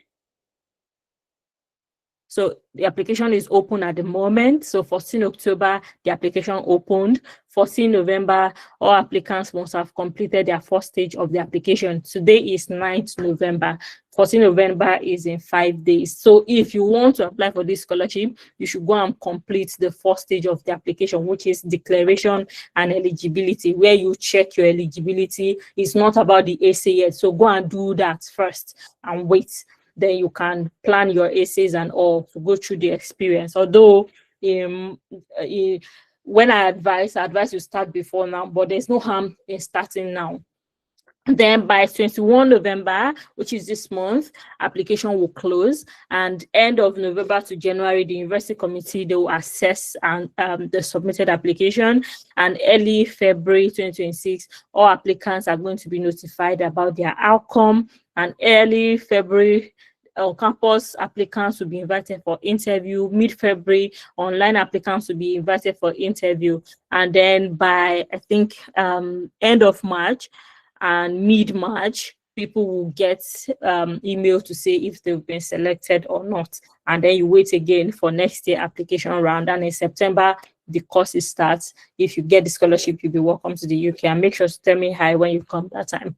Okay, then that's the application timeline, and the selection process is based on academic merit. So if you have a 2-1, good. If you have a first class, praise God. And then track record as a transformative leader. It's not only just based on your academic qualification. They want to see that you are a leader, a selfless leader, a volunteer, an ardent volunteer, community leader, somebody who is selfless, who cares about development. Like Peter said, sustainable development goals, there are 17 of them. I always tell people to identify 2 development goals that they are passionate about and would like to contribute something towards solving them. So identify that, and if you've not started being a leader already, it's time for you to start building on something. Start building, start volunteering, start something. And then the quality of your application also matters. The program team is about climate justice. So if you're doing something around climate change at the moment, it's very, very good. You can't just say climate change. Climate change can be in different areas. Same, you are passionate about gender equality. Climate change also affects gender. You understand? If you're passionate about food security, climate change also affects food security. If you're passionate about education, climate change also affects education. There's how you can always connect them. So the theme is on climate change, and make sure that reflects in your application. And then your potential impact on the development of applicants' home country, meaning that how will you getting the scholarship, how will it impact your country, the place you're coming from? How will it impact your home country? You have to include it. Sorry. And then the applicants have to have faced significant barrier in their education. So that is where we talked about need-based yesterday. You have to also demonstrate in your application that you're someone who, if not because of this scholarship, you will not be able to afford the money to undertake your studies. So social, financial, personal, practical, or health related barriers, they are also you can mention them in your application. But this doesn't mean that your application should only be based on that. A lot of people have suffering story. If you read 1,000 application, all of them will be telling you how they suffered. So the scholarship is not going to be selecting based on how you suffered alone. You have to add all of this that we've discussed above. Your suffering story should just be a line that you mentioned, but ultimately how you overcame and how you are not allowing that to be a barrier to you is the most important thing. Okay, and then the application requires that you submit your application to the Mastercard scholarship first. This is the simplest scholarship application process you ever go through, this Mastercard at the University of Edinburgh, because it requires that you just submit application to the university, to the scholars program. Then once you get through to interview, that's when they will ask you to submit a reference. And then after you get the scholarship is when they will ask you to apply to the university. And once you apply to the university for the course that you mentioned in your scholarship application, they will even forward the reference they received to the course. So you don't even have to provide another reference. So that's why I say this is the simplest, because you don't have to go and be applying for admissions and the funding is not even secured yet. So this one is when you secure the funding that you would be asked to make your application. So go through it. And then, like we mentioned earlier, there's also the Mastercard University at Oxford, and there's also university at Cambridge and all the other universities that we talked about. So we can't go through all of them, but I've showed you how and where to dig out the information. So what you need to do is go there, look for the information, the University of McGill. For the ones that are closed, take your notes and note down when it's likely going to open next year. Sometimes they've already put it on their website when it's going to open. So put it and work towards it. Go through the application process, what they need. All the documents that we discussed yesterday is what they will still need for the scholarship. So that's everything about MasterCard. Let's go through Chevening Scholarship. Chevening Scholarship is also one of the very, very popular scholarship. It welcomes thousands, more than 20-something thousand to 100,000 applications, because for this scholarship, everybody, almost all the countries of the world are eligible, excluding few countries. So you are in competition with not just people from your continent or your country, but people from all over the world. Before I forget, let me not forget that Mastercard scholarship is for sub-Saharan African students, sub-Saharan Africa. So it's not for the whole world. So you are not in competition with the whole world. But for Chevening, you are in the competition with the whole world. So Chevening Scholarship is being funded by the UK government, and the website is chevening.org. So once you come on the website, what you need to do is filter by your country. As you can see, there are multiple countries here. All of them are eligible to apply for Chevening. So if you're coming from, I'll use Nigeria as an example because a lot of people are from Nigeria here. So if you're coming from Nigeria, just select Nigeria and you'll be able to select the award that you're looking for. If it's scholarship or fellowship, there's also fellowship, which is for like experience, but scholarship is for study. So you select scholarship and then you search. Once you search, you get all the information about Chevening Scholarship in Nigeria. These are people that have won the Chevening Scholarship. So application for 2026 to 2027, it has closed now. So you wait for application for I think it's 2025 to 2026, right? 2026, okay, 2026, 2027. So you wait for 2027, 2028. And Chevening Scholarship always open August of every year. So look out for it every August, either 3rd of August, 2nd of August, 4th of August. It's open and it takes like 2 months for the application to close. So what do you need for Chevening? We discussed it yesterday. We touched on it briefly. And for chevening, you have to have at least 2 years of experience before you apply. So let's read the application criteria together. So if you have,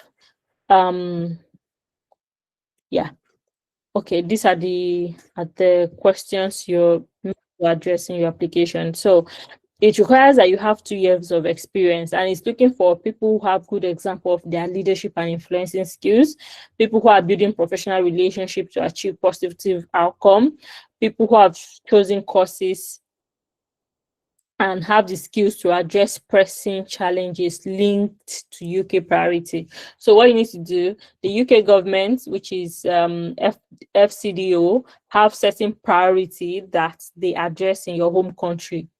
For example, if you are from Ghana, what FCDO, the UK government, wants to address in your country, the problem they've identified and working towards in your country might be different from the one they identify for someone in Nigeria. So if you're from Nigeria, you need to check like the priority of UK governments in your country, and then you can link your responses to that question, and it's always boils down to some certain sustainable development goals. So I'll just do a quick Google search and say UK priorities in Nigeria. This will pop out their website and their plan, and you read it and know how to tailor your application.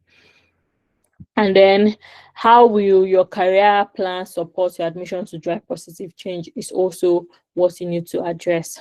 Okay. Oh my God. All right. I realized I didn't talk about this mastercard essay.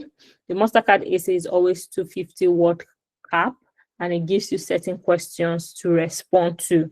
So this year I learned that the questions are 3 questions that you have to respond to.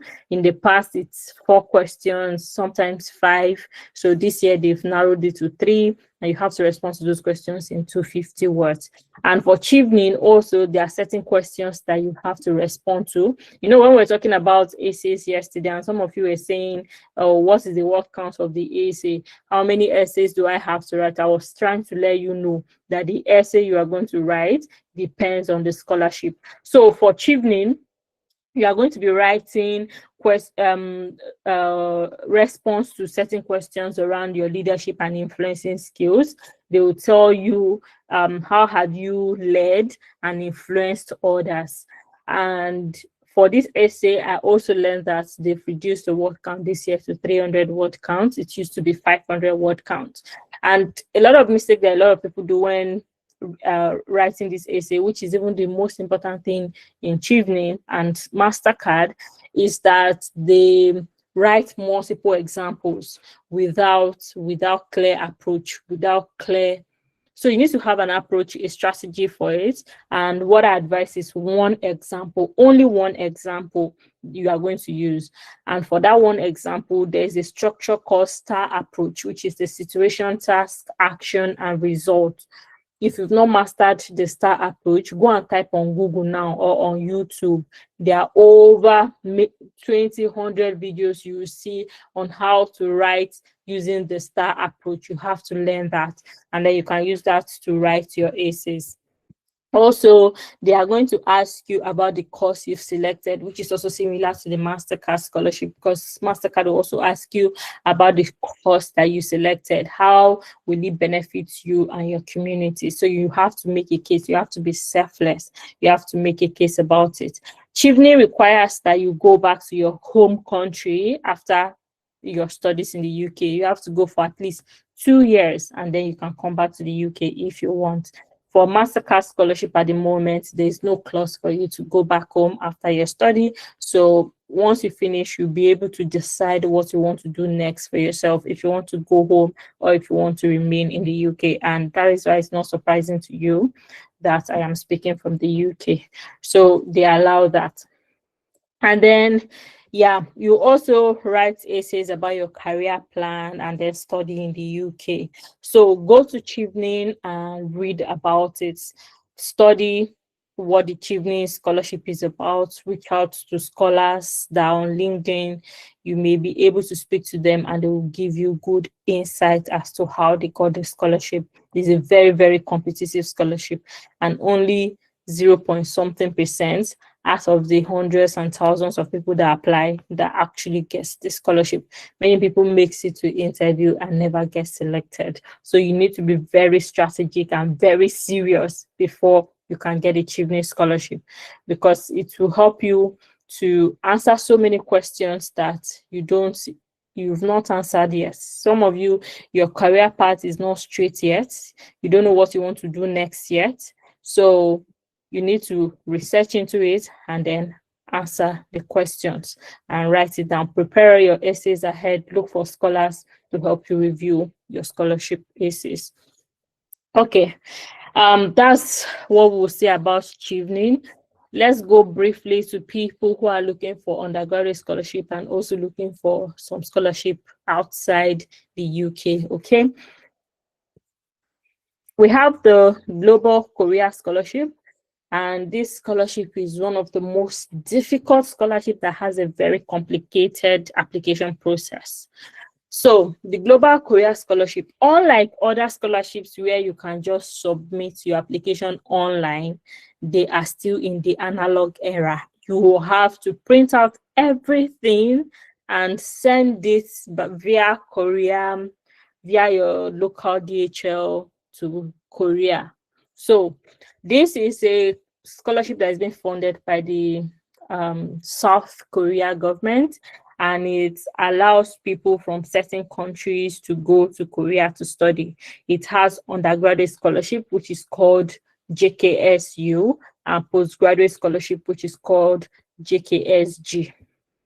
So for this scholarship, it opens for the postgraduate scholarship, the master scholarship. It opens in February of every year. So this year's own has been completed. I think by now, people who got it, they've already resumed their study in Korea. So for 2026, it is going to open in February, and they'll do the selection. And by September of 2026, people who got the scholarship will be going to Korea. For the undergraduate scholarship, it usually opens in September or October of that year. So for undergraduate of this year, it should have opened in September, October. So if you are looking at the scholarship, plan ahead as well. And the scholarship is also fully funded. He's going to pay for your flights, your accommodation, give you living expense stipend, give you what you need to succeed and in your course, and it requires that you use 1 year to learn Korea. So for your masters, you are going to do 3 years of study. The first 1 year you learn the Korean language, and the next 2 years you are going to use it for your course. It also has doctoral degree. So people that are looking for PhD, this scholarship also can sponsor your PhD. Okay, it also supports another research program that is of 6 months or 1 year. So it depends on what you want. You can always go and check. For this scholarship, they always have like the embassy track and university track. And like I said, oh my God, it's a very, very complicated scholarship. Let me say that I have done another video on this scholarship, and another session on this scholarship is on YouTube. If you go to the live section, I had an entire session on this scholarship. So that will be able to give you all the details that you need, because it has so many layers. It's a very, very stressful scholarship to apply. I remember when I was making application for this scholarship, it wasn't easy at all. So it has the embassy track and the university track. The embassy track is that you submit your application via the embassy of your country. And the university track means that you would submit your application to the university in Korea. Now, you now have to do your assessment very well.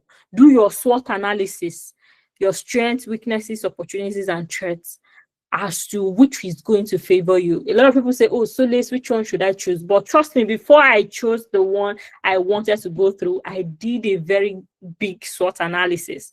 For this embassy track, they used to have quota as to how many people they want to pick. And university track, they have quota as to how many people that they want to pick. So embassy track, the advantage would be that you don't have to pay 100,000 to DHL to take your application to Korea, or 50,000 or so. So it means that you just go to Abuja or to Accra, I don't know where their embassy is in your country, and you just submit your application. That's the advantage. But the disadvantage can be how many quota are they going to select? How many people are they going to select? And what are your chances of getting selected? So when I was making my application, I know that Korea is very science heavy, very good on, like, big on STEM. So I analyzed that if I submit my application via embassy track, I may not stand a chance with the science students, people that want to do engineering, people that want to do data, people that want to do AI.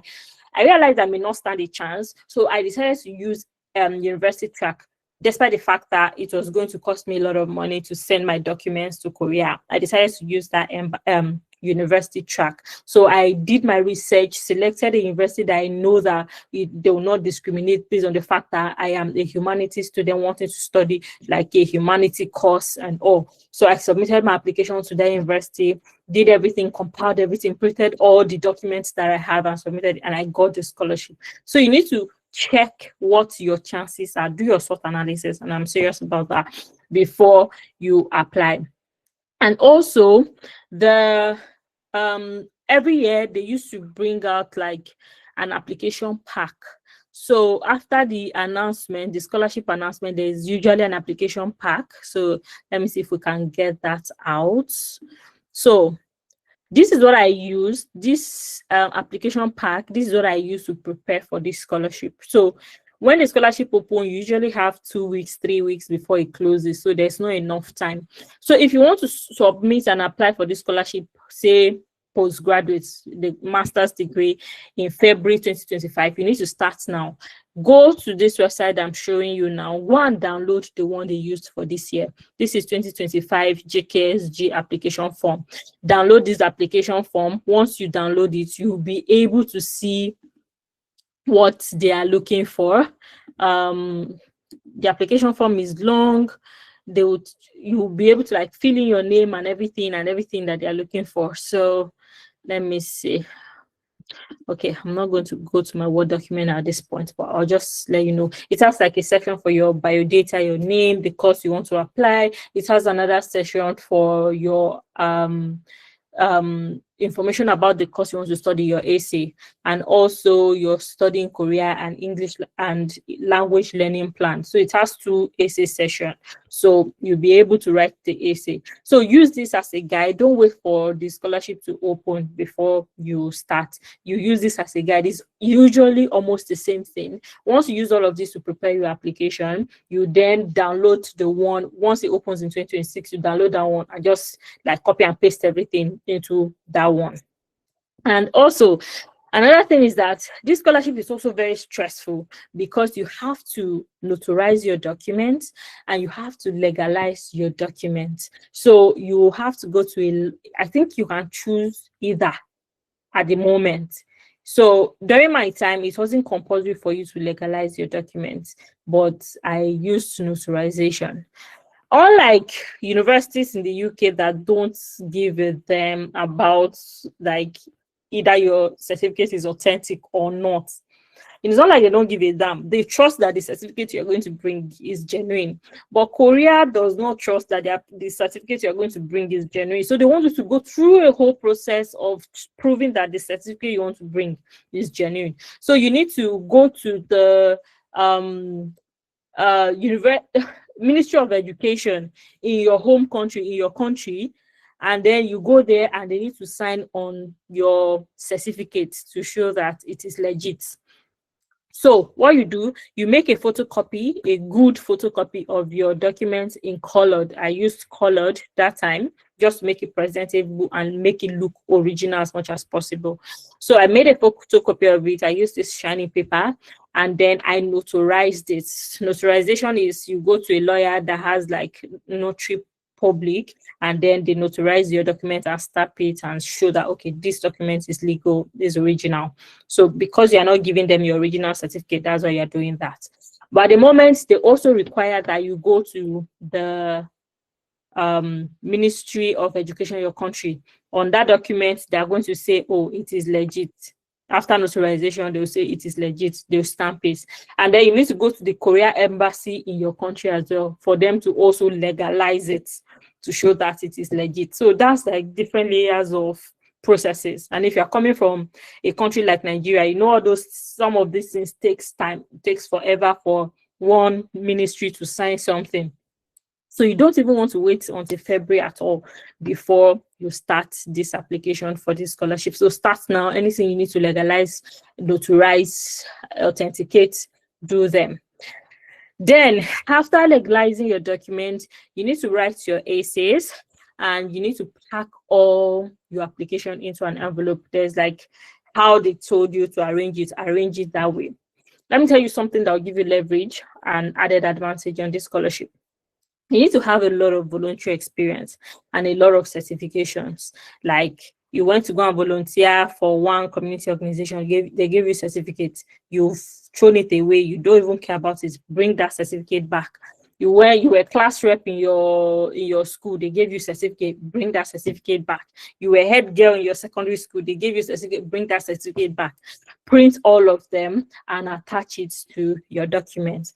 You also have to be very strategic about the university that you choose, because there are some universities that may not give you a chance at all, depending on your course that you want to study or depending on the competition in that university. So this document here, which is JKSG University Information, will give you idea about the university. I think they categorize their university into general section and either general section or something. There's how they categorize their university. If you are using the embassy track, they will tell you to select 3 universities, one from the general university and another one from the B section of university. So you select 3 universities. And then if you are using like the university track, you have to select one university that you submit your application to. So for the embassy track, they'll review your documents, do a shortlisting. After they shortlist and select some people, they'll now forward your document to the 3 universities. Oh, I should also emphasize that if you are going to be using embassy track, you have to submit your application in 3s. You know, you're applying to 3 universities, so you have to do your application photocopy 1, do another one, everything together in a big envelope 2, and even your references, everything 3. So you have like 1, 2, 3. And I think you need to give one to the embassy too, making 4. But if you are submitting to a university, you just need to make 1. So at the end of the day, the money you want to save by sending to embassy, through embassy, you waste it on photocopy.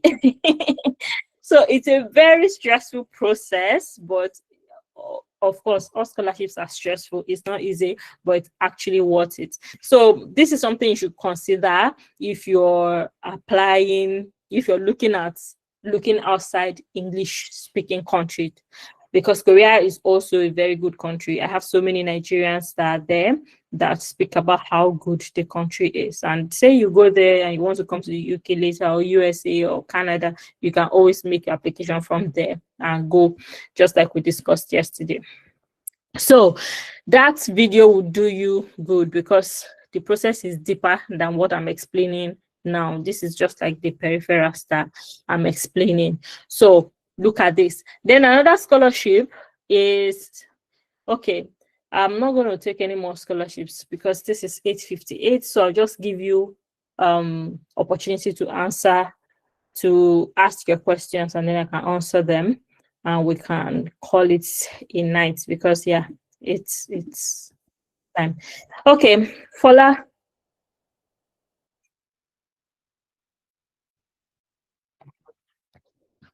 Please unmute your microphone. Yeah. Good evening, Sola. Yeah. Thank you for this opportunity.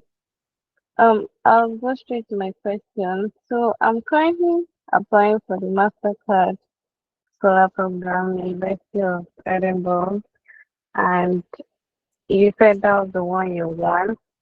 So I don't know if it's possible to please, if I can send my record to you for review, probably later. Okay, hi. and where I can reach you. Okay, for essay, people have queued up for essay since, so you are kind of late. And not gonna promise you that I'm going to review it until I finish all the people that have queued up. So I don't have any capacity to review more essays at the moment. However, you can just send it to Solis or just gmail.com. Don't expect a response, but when I'm less busy and I feel like I have a free time, I'm done with the rest, you may just be lucky and I might look at it. But yeah, it's not a promise because my capacity is full at the moment. You understand? People are starting sending their essays to their Okay. so that's why I need to start now. And if you want me to look at your next year, send it as soon as queue up as soon as possible. You get what I mean? And also, um, is there anything you did differently to stand out when you applied for For the master, scholarship? I've already Yes. shared all my tips with you guys. I mentioned a lot of things yesterday. I started early before the scholarship opened. I already had my essays ready. I used essay questions from last year to prepare it. And then once the scholarship opened, I cross-check if the questions were the same thing. I sent it to multiple people to review it, to look at it and give me their perspective, reviewed my essay severally. So there's no other special thing as the fact that I had a very good essay, because the scholarship selects you based on your essay first. The essay that they use to make and shortlist people before they even go to like, okay, the results, the qualification and everything.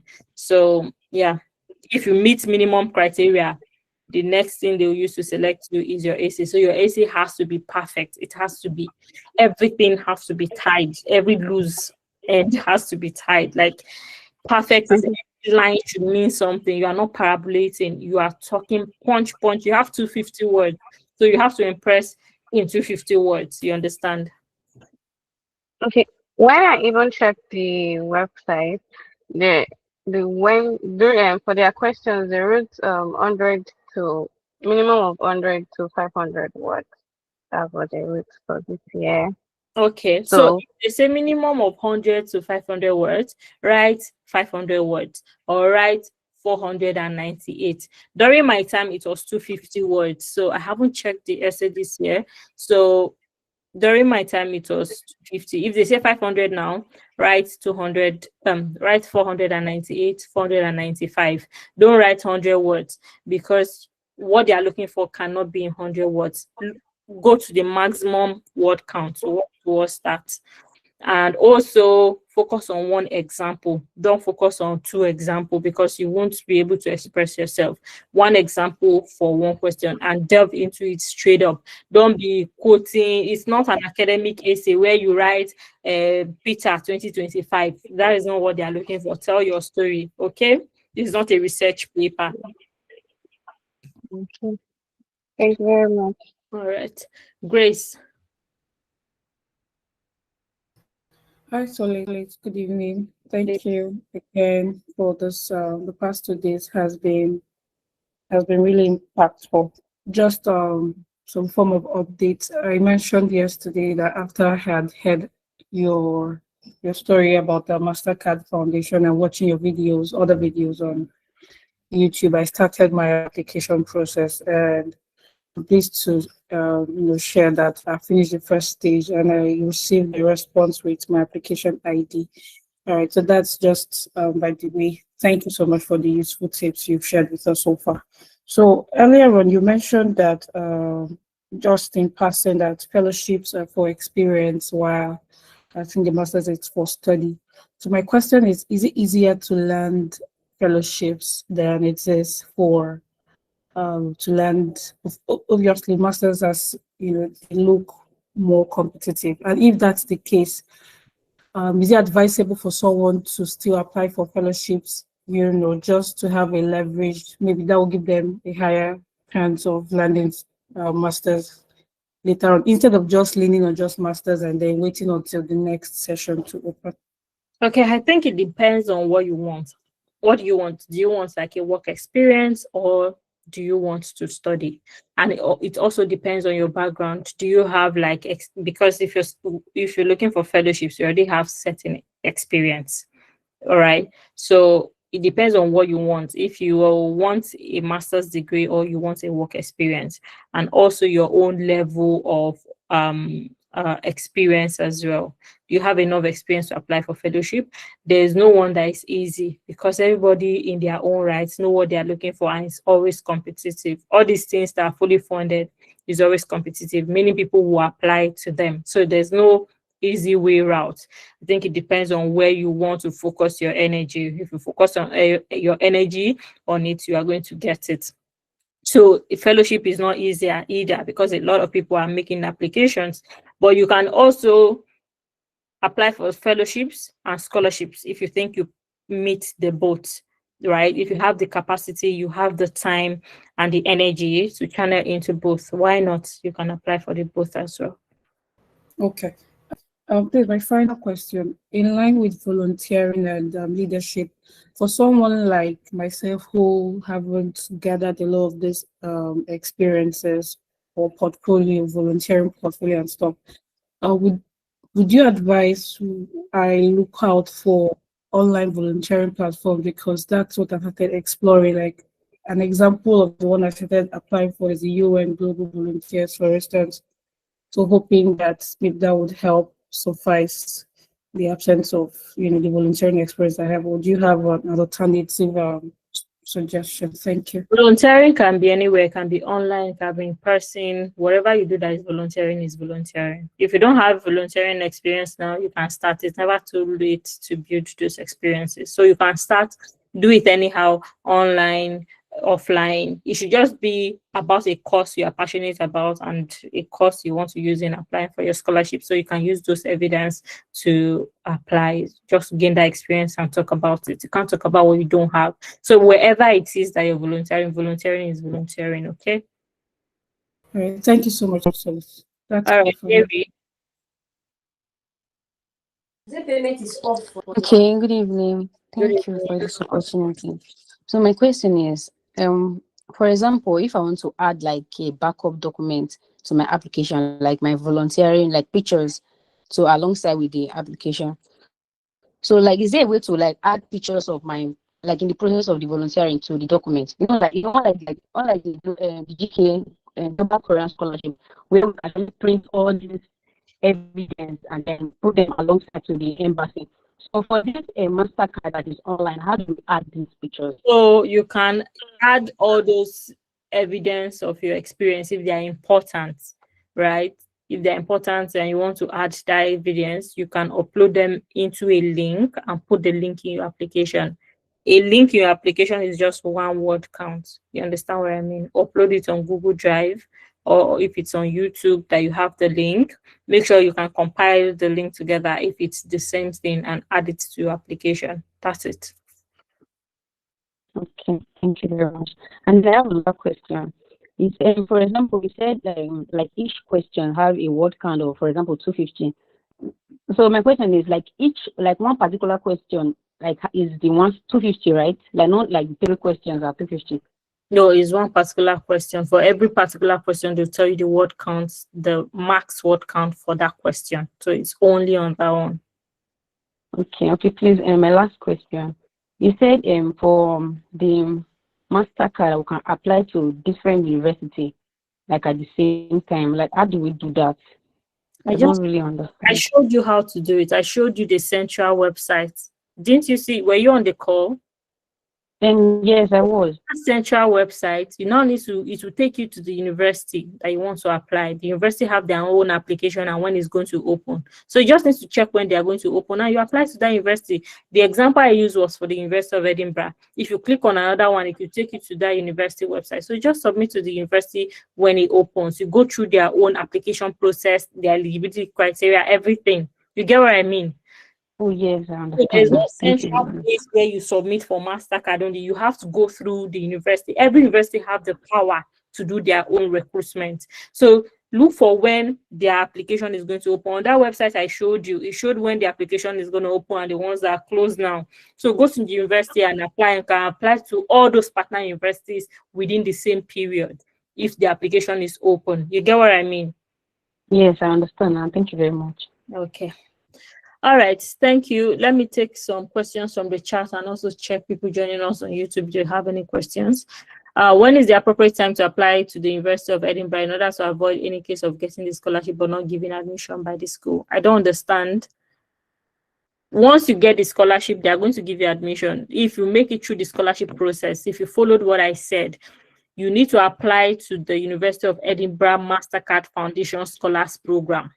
Once you get through to from interview and you get the scholarship, the Mastercard Foundation Scholars Program, the University of Edinburgh will email you to apply to your department, the department you indicated in your application, the course you indicated that you are interested in.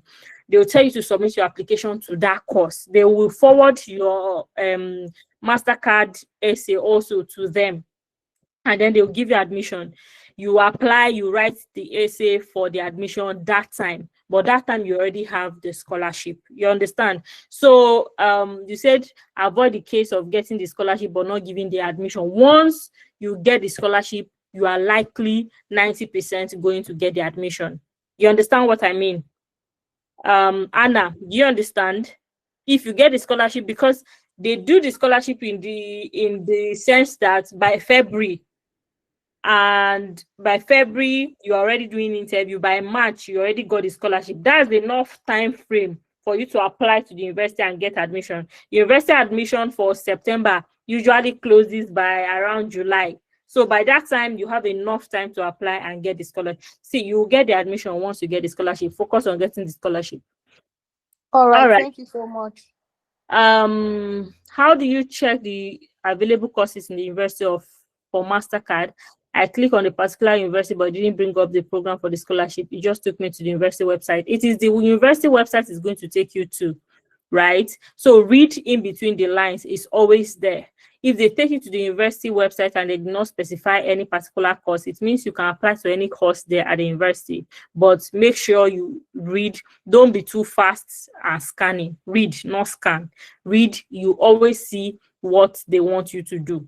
Read it there. Please, how long does it take to get notifications in terms of rejection of application?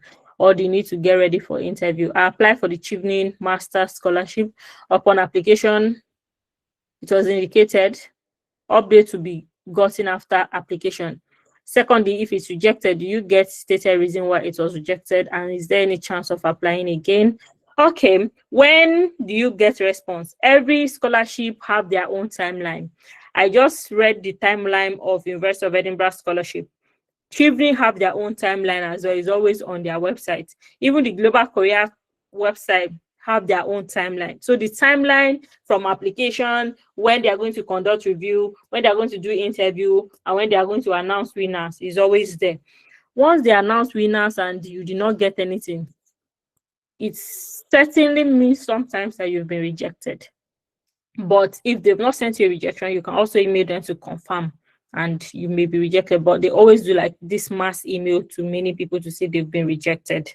In fact, sometimes the rejection email even comes before the interview people that have been selected. So make sure you check your inbox, your spam and everything to keep updated. And then once you get rejected, the number of applications is too much. They can't write the reason why they rejected you. It would usually be either your essay or you don't meet the eligibility criteria and all. So they can't state the reason. You can always apply again when the application opens next time. There's no ban for you not to apply again. You can always reapply. I've completed my essay, but I don't have up to 500 words. What will happen like this? Let me tell you. I don't know the essay that you're talking about, but is it Anna? Is this MasterCard essay you're talking about? Yes, please, MasterCard. Good evening, Solace.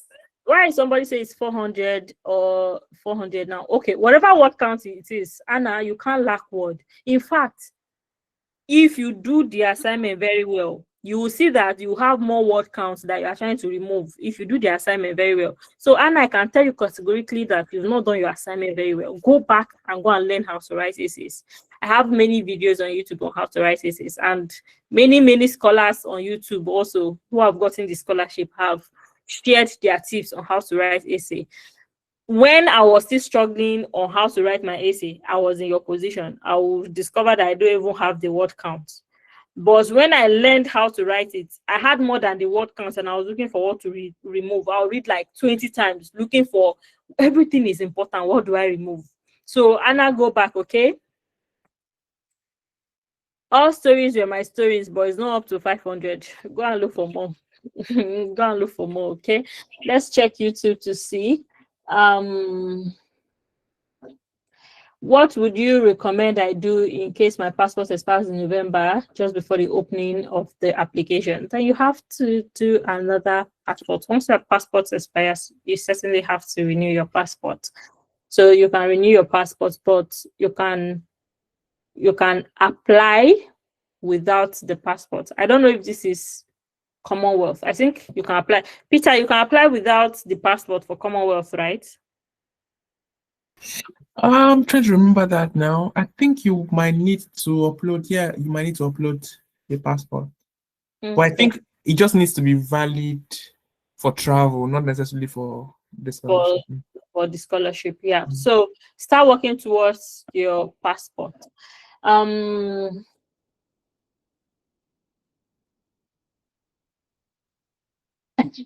Please, is it true that you better apply for less known country because the high ones is hard to get?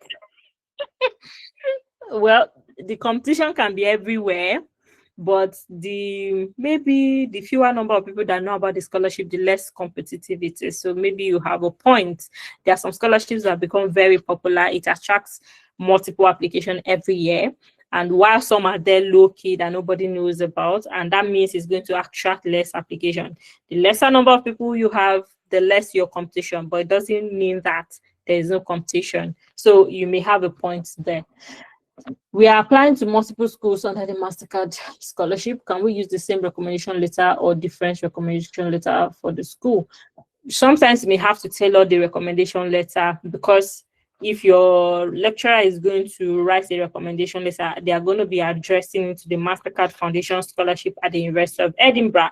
If you're applying to Oxford, they will have to retailor it to MasterCard Foundation Scholarship at Oxford, and the course of study you are applying to in Edinburgh might change for Oxford. So you see why you would need to retailor the recommendation letter for the course.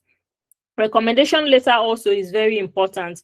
Don't just think they'll just write generic, I hereby recommend, full 3 line. That's not it. People are writing a A4 page of recommendation. So don't go and write, I hereby recommend in 3 line, I accept that one. No, they have to go into detail as to how they know you, how your performance in class, all your voluntary activities that they know of, how they've mentored you, how you deserve that scholarship, how you are a bright student that will be able to undertake your master's degree without stress. So it can't be generic. And that's why you can't use it for different scholarship, because you have to retailor it, mention the course inside it, mention the scholarship inside it, and why they deserve it, why you deserve it. They have to put it, okay? So don't just write generic recommendation. Precious, did you put your hand up again? Yes, my hand is up. Good evening, Solis. Good evening. So I'm just a recent university graduate, and I want to ask if I have 3 questions actually. First, I want to ask if my NYSC discharge certificate is needed for this scholarship. Secondly, is it possible for me to work alongside the scholarship? And third, how possible is it for me to stay back in the country when I'm done and also transition into permanent residency? Thank you very much. I answered this question, the last one already. It depends on the scholarship. If the scholarship say you must go back, you will go back.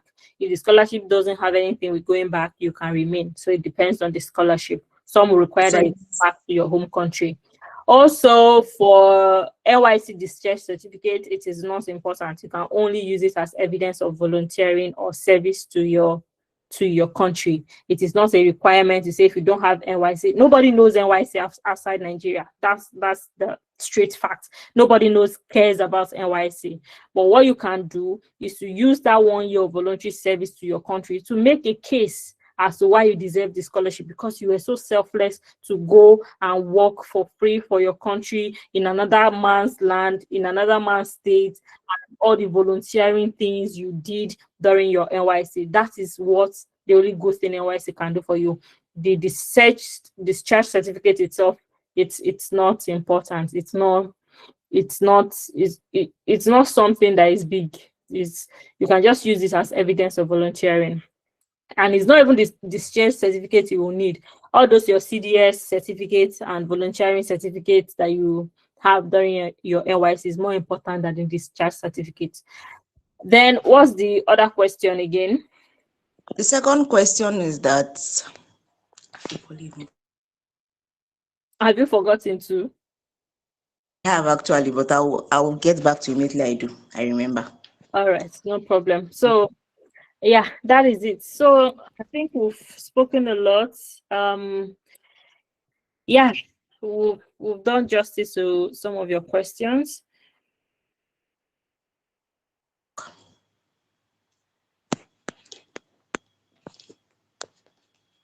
Yeah, Precious.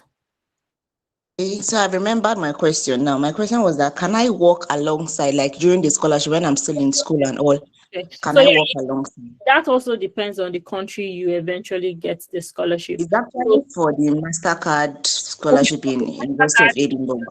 Okay, for MasterCard in the UK, Yes, in the University of can work Edinburgh. up to 20 hours. So the scholarship is not going to stop you from working if you want to use that 20 hours that you have to work. You can do so many things on campus or off campus, but you can't work more than 20 hours, so they won't stop you.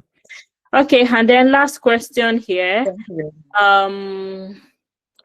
Joel says, okay, I never knew about the scholarship before. Also, my high school grade were not good, so I decided to take my undergraduate studies first 4 years while preparing for applying master's scholarship in future years. Now, is this the best decision I'm making? Yes, if your undergraduate scholarship, undergraduate, if your high school grades are not good, then go to your university and study very hard. You already know that good grades are very important to this thing. So during your undergraduate degree now, all your focus should be on your school or your study. So make sure you graduate with a very good grade.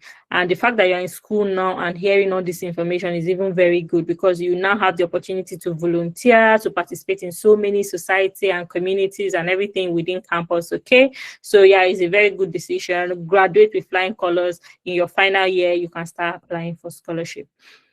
How many times did you apply for the scholarships and won? I applied for multiple scholarships. I applied for more than 10 scholarships, got rejections in so many, and got 2 at the end. So yeah, from 2019 to 2021, that was my application timeline before I finally got a scholarship in 2021. So thank you guys. Yeah, you can work while studying depending on the country. So thank you everyone for attending, and like I said, there are so many resources on YouTube, and scholarship generally is very stressful. I don't lie about how stressful it is. It is very stressful. It requires that night candle. It requires that focus. It requires that research, that resilience, that perseverance for you to go again, even when they reject you. So it's not the easiest thing. If it's the easiest thing, many people will get it. So it's not like, oh, I want to help my family. I want to liberate everybody from poverty and I want to get the scholarship. Oh, I'm suffering and I want to get the scholarship. That alone cannot give you scholarship because multiple people are suffering. So what makes you special? What makes you different?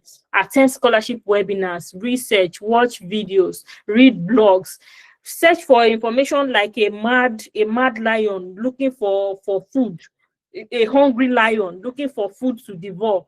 Look for the information so that you can feel satisfied. It is when you gather all this information that you can then channel the energy into your application. So I have given you all the tips that I know. Peter has also given you all the tips that he knows. So I wish you all the best in your application, and I hope and I pray that you get the scholarship, but it is 100% now up to you. So thank you for attending again, and I wish you all the best and have a good evening from wherever you're viewing us from. Peter, thank you for attending. I appreciate your time, short notice, Thank you very and much, man. have a good evening. Bye.